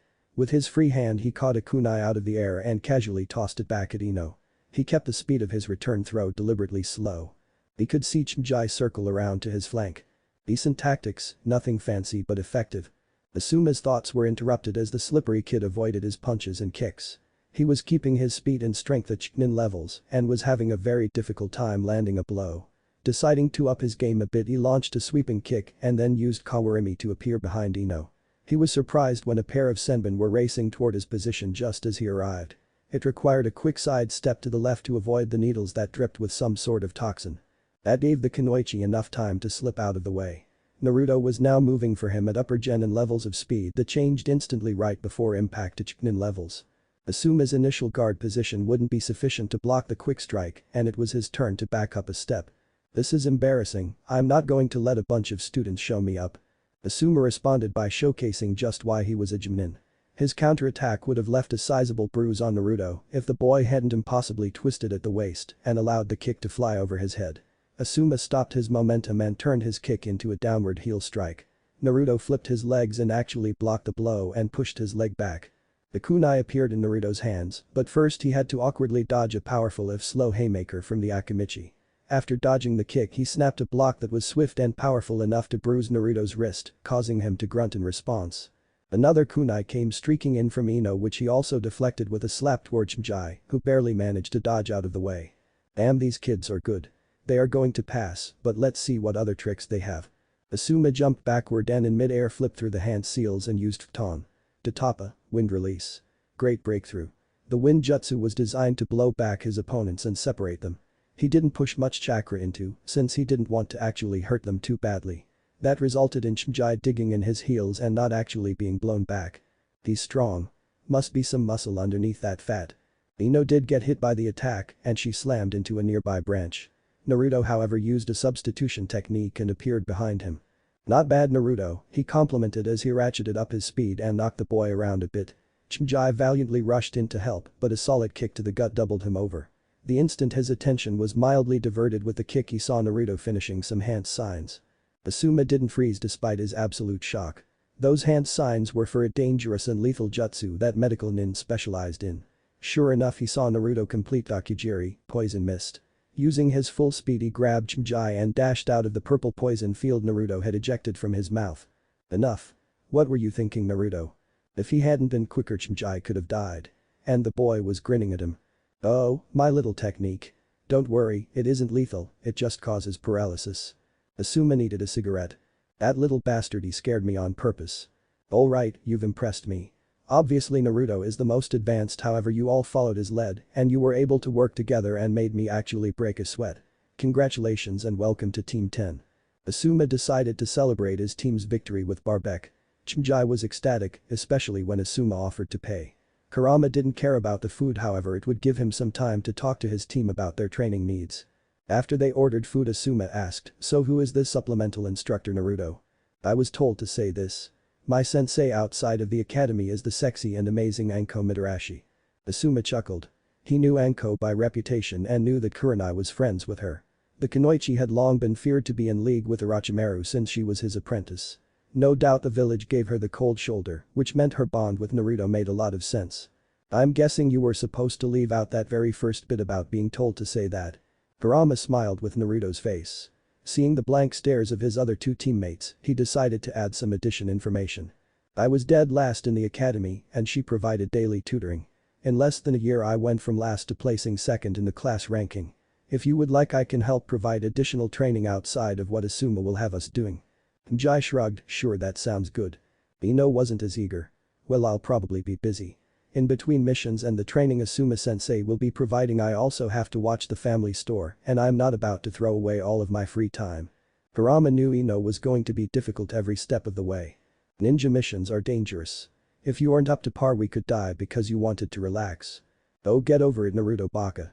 We have Asuma to protect us. Asuma looked between the two of them and finally said, I like your eagerness, Naruto, but everyone needs to go at their own pace. Ino is right, well you are Gen and I'll be able to look after you. He undercuts me and sides with the clan heir. Not surprising, but let's see if his emotions are as malleable as his wretched father. Will you always be around us? Because the last people that I got close to were murdered in their own home. Ino sat upright with a shocked expression. What? Last year I used to frequent a raiment stand. A father and a daughter who owned the place didn't overcharge me like the other people here. Some people didn't like that and so they were killed. But that doesn't make any sense. Why would anyone care where you ate dinner at? Kurama carefully crafted the expression. A look of a deep sadness with just a hint of bewilderment. I don't know, but you are all in danger. Asuma can protect himself, but both of you could be targeted at any time. If you don't want to do additional training that's fine, but you'll end up dead. Enough, Naruto, Asuma ordered. I remember around a year ago several shinobi went missing. They were the ones who probably did it and now they are missing Nin with no way to get back into the village. You should be cautious in general as a shinobi, but you don't need to be paranoid. Damn him. Why can't he let me push the team? I don't want to be stuck with simple genin scrolls for any longer than I have to be. Ino still looked shocked and confused. Asuma-sensei, why would someone do that? No one would murder someone over his stupid pranks. Asuma sighed. He couldn't reveal the truth per his father's orders. You're Yamanaka, you should know better than other shinobi that sometimes people just snap. They do crazy things without any reason behind them. Pathetic, well they can't tell he is lying, that explanation doesn't make any sense. Oh look, food is here. Let's stop talking about the past and let's focus on enjoying the food. Before your test I said we could get to know each other better after you passed. Chimjai, tell us about yourself, what you like and dislike, and why you became a shinobi. The chubby genin looked disappointed he had to wait to eat until he responded. He quickly answered the questions. I like food, especially barbecue and my mother's cooking. I like my family, snacking and sightseeing. I dislike people who call me fat and I hate missing meals. I became a shinobi because I am the clan heir and it is expected of me. Asuma looked over to Ino. I enjoy making sure I look absolutely perfect. I am interested in espionage and botany. My goal right now is to attract the attention of Sasuke Uchiha, my one true love. I dislike forehead girl, the baka that is trying to steal my Sasuke-kun away from me. It was also expected that I become a shinobi due to my clan. Kurama had listened hoping to find something to use as leverage. The Sasuke angle would be distasteful, but if he played his cards correctly it could work out. His musings were interrupted as it was now his turn. I am Naruto Uzumaki, and my goal is to becoming strong enough that no one will dare mess with me or the people I'm with. I like training, sparring and mixing new poisons. I dislike anyone who dislikes me. Asuma went last. I enjoy smoking, female companionship and shogi. Pervert. Ino cried. Asuma quirked an eyebrow, did I not just hear you go on about your Sasuke-kun? When you are an internationally renowned shinobi like me you will have admirers. Indulging every now and then isn't perverted, it's natural. Ino looked down slightly embarrassed. And your dislikes? Kurama asked. The enemies of Hai no Kuni and shinobi who don't care about collateral damage on their missions. Introductions completed, the group dug in. Asuma soon regretted offering to pay as Shimjai set a brisk pace and showed no signs of slowing down. Asuma grinned as he explained their first mission was going to be painting a fence. Shimjai was the only person who hadn't made a comment. Ino blustered about how that was undignified and a waste of her abilities, while Naruto complained that it was a waste of time that they could use for training. Their complaints fell on deaf ears, or rather, amused ones. Asuma chuckled as he sat back and relaxed as he watched his team get to it. The team dynamic was still forming, but the Sarutobi could see that Naruto and Ino were in a power play against one another. Ino had a bossy nature, and Naruto was impatient with anything that didn't get the job done as soon as possible. He wished Shimjai would step up and mediate between the two, but the passive boy merely observed. In the end the fence got painted just fine in a decent amount of time. All three of them were young and had plenty of energy. It wasn't like this was a challenging mission like capturing a certain notorious cat. After getting paid the meager sum for the D-ranked mission, Asuma had them start on training. Alright, today we're going to learn a skill called tree walking. Naruto gave a little sigh. Something wrong, Naruto? I already know this. I was hoping you could do something more advanced. Like maybe a really powerful jutsu. Well, the kid is eager. Too bad that's rooted from something so terrible. Well, since you know it, why don't you teach it to Ino while I work with Shinji? The boy stared at him for a moment and then muttered, fine. Asuma hoped they wouldn't kill each other. Maybe they could even work out their differences if given enough space. We are going to the training area next door so we don't distract you. You two love birds, have fun. Ino's angry screeching echoed through the wooded area as Asuma and Shinji departed. Kurama had to mentally applaud Asuma for being a royal bastard. Sticking him with Ino was eerily similar to the type of low-key torture Anko enjoyed subjecting him to.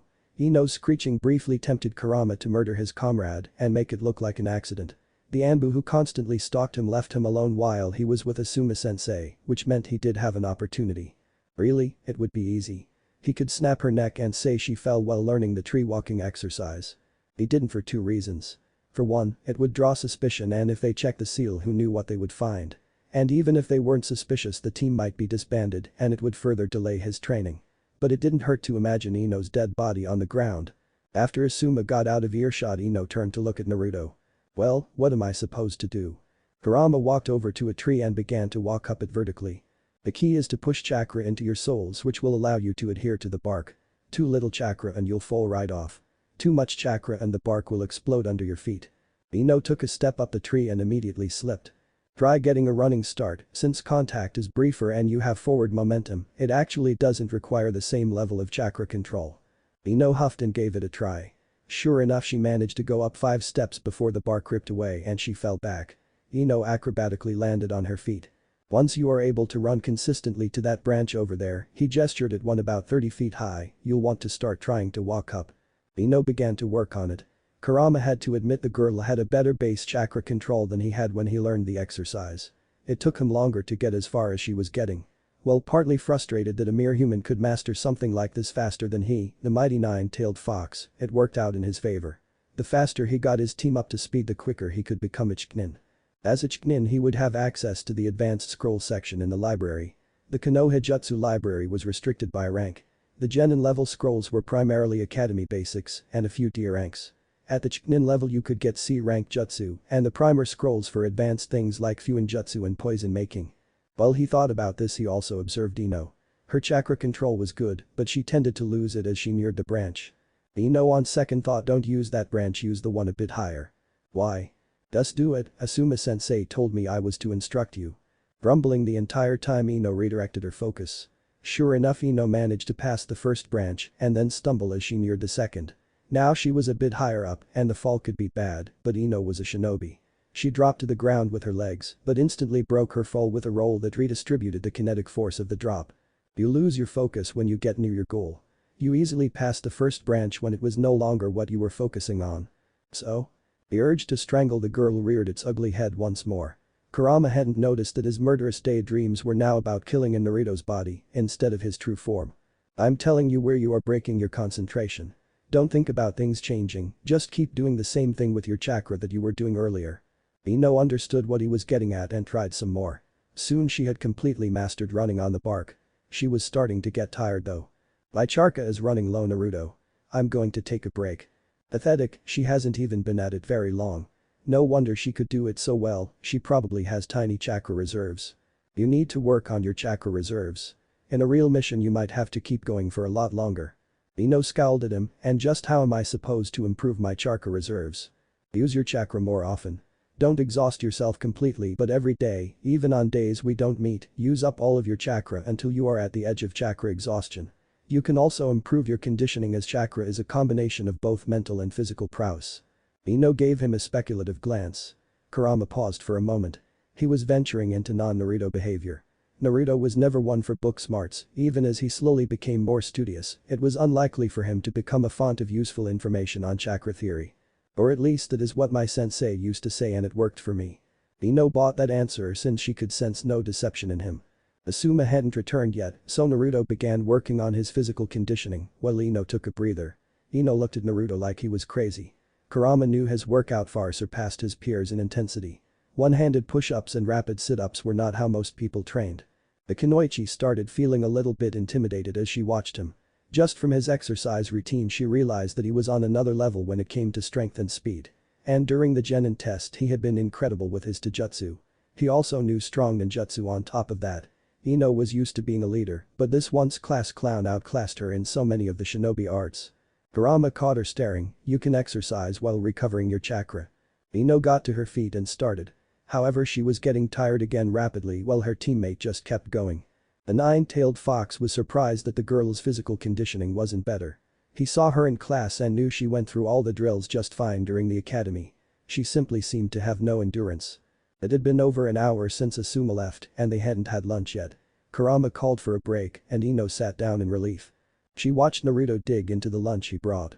It looked like a meal for three. She opened up her dainty bag and took out a small salad and a solitary rice ball and began to eat. Kurama didn't miss anything and was able to put the facts together quickly. Ino was dieting, probably to look good for the Uchiha. Her actions were fairly stupid. She would never increase her muscle density if she didn't consume proper food. If she wasn't a shinobi it would be fine, but since she needed to eat a lot more. Despite his hatred of her he wasn't going to let her fall behind. Girding himself for an argument he marched over to her and began to chide her choice of foods. I'll use what the Sandame told me. Surely if it came from the Hokage she won't disregard it. Ino was utterly exhausted after her training. She hated being lectured by Naruto, but if the advice truly had come from the Hokage well she wasn't a fool. Her only consolation was that while she had packed small lunches, she wasn't nearly as bad as Sakura, who often skipped lunch altogether. It had been nice of Naruto to share some of his own food. And it had given her more energy to continue the tree walking exercise. That brought her full circle and to the question she had been meaning to ask her father. Why would the villagers hate Naruto so much that they would kill the owners of the ramen stand he frequented? At dinner she asked her father. You investigated the murder of Tucci and Am, right? Inoichi paused in mid-bite. He had in fact led the investigation. He knew his daughter was on the same team as Naruto. It was likely why she brought this up. His investigation had identified the likely culprits based on the fact they had fled the village shortly afterwards. They had all been particularly rabid in their anti-Kyuubi rhetoric leading up to the rape and two murders. Two of the culprits had been tracked and killed for their bounties. Yes, though I won't be able to tell you much. Ino bit her lip. I don't want to know about the investigation. I just want to know why. Inoichi knew precisely why. They had killed them because they couldn't reach Naruto. And they hated Naruto because they associated him with the Kyuubi. The Yamanaka clan had hated those fools. If he were really the Kyuubi wouldn't he be more than powerful enough to murder the people who mistreated him? They had murdered some of the only close friends Naruto had. He was privileged enough to learn of reports about Tsuna's Jinchuriki. It had been a real concern that Naruto could turn out like that. Thankfully the boy seemed to be adjusting well. He could tell his daughter none of this. Naruto played quite a few pranks when he was younger. Sometimes small grudges can simmer until they became outright hatred. Ino pursed her lips. Then why not attack Naruto directly? He was only an academy student at the time. If they hated him so much why did they attack those poor people selling ramen? He was proud that his daughter was clever enough to see the holes in the story. However at the moment that cleverness was somewhat annoying. I shouldn't tell you this Ino-chan, but these shinobi had signs of mental unbalance. They weren't thinking clearly. The girl didn't look convinced. Ino-chan, your teammate went through quite a lot back then. He probably doesn't want to reopen old wounds. A good friend would not pry into it. I'm not his friend. Ino bit back instinctively. Inoichi chuckled, well hopefully you will be. I'm still friends with Shikaku and Shimza. Ino grumbled about how her situation was different. Just give it some time. I know Chimjai is a bit reserved but he is a very nice boy and the Akamichi clan is our longtime friend and ally. Naruto has really turned his life around and has stopped doing pranks. I am certain he will grow into a fine shinobi. Don't allow petty differences in the academy spoil the opportunity to work as a cohesive team. Hi father, I understand. I guess it just frustrates me that I'm not on Sasuke-kun's team. Inoichi wasn't fond of his daughter's obsession with the Uchiha kid. The clan had a long history of instability and he couldn't help but wonder if that particularly brand of insanity had passed to its last remaining loyal member. Ino's father laughed, well Shikaku says his son is enjoying it, which means you probably would be hating it right about now. Ino couldn't help but wonder how Team 7 was actually doing. Shikamaru had been disappointed initially but was soon happy as a cat with cream. Every day he got to just lounge around for hours staring up at the clouds. It was nice and relaxing. The bell test had been a drag, but after deciphering what Kakashi-sensei was looking for from them, he had simply explained it to the other two. Sasuke had been reluctant to believe him, but he had been convinced when he offered to be the one who wouldn't get a bell. They had worked together poorly, but they had worked together and apparently that was enough for them to pass. His two comrades weren't happy with their chronically tardy sensei. But he paid little attention to their complaints. There were clouds to watch and naps to take after all.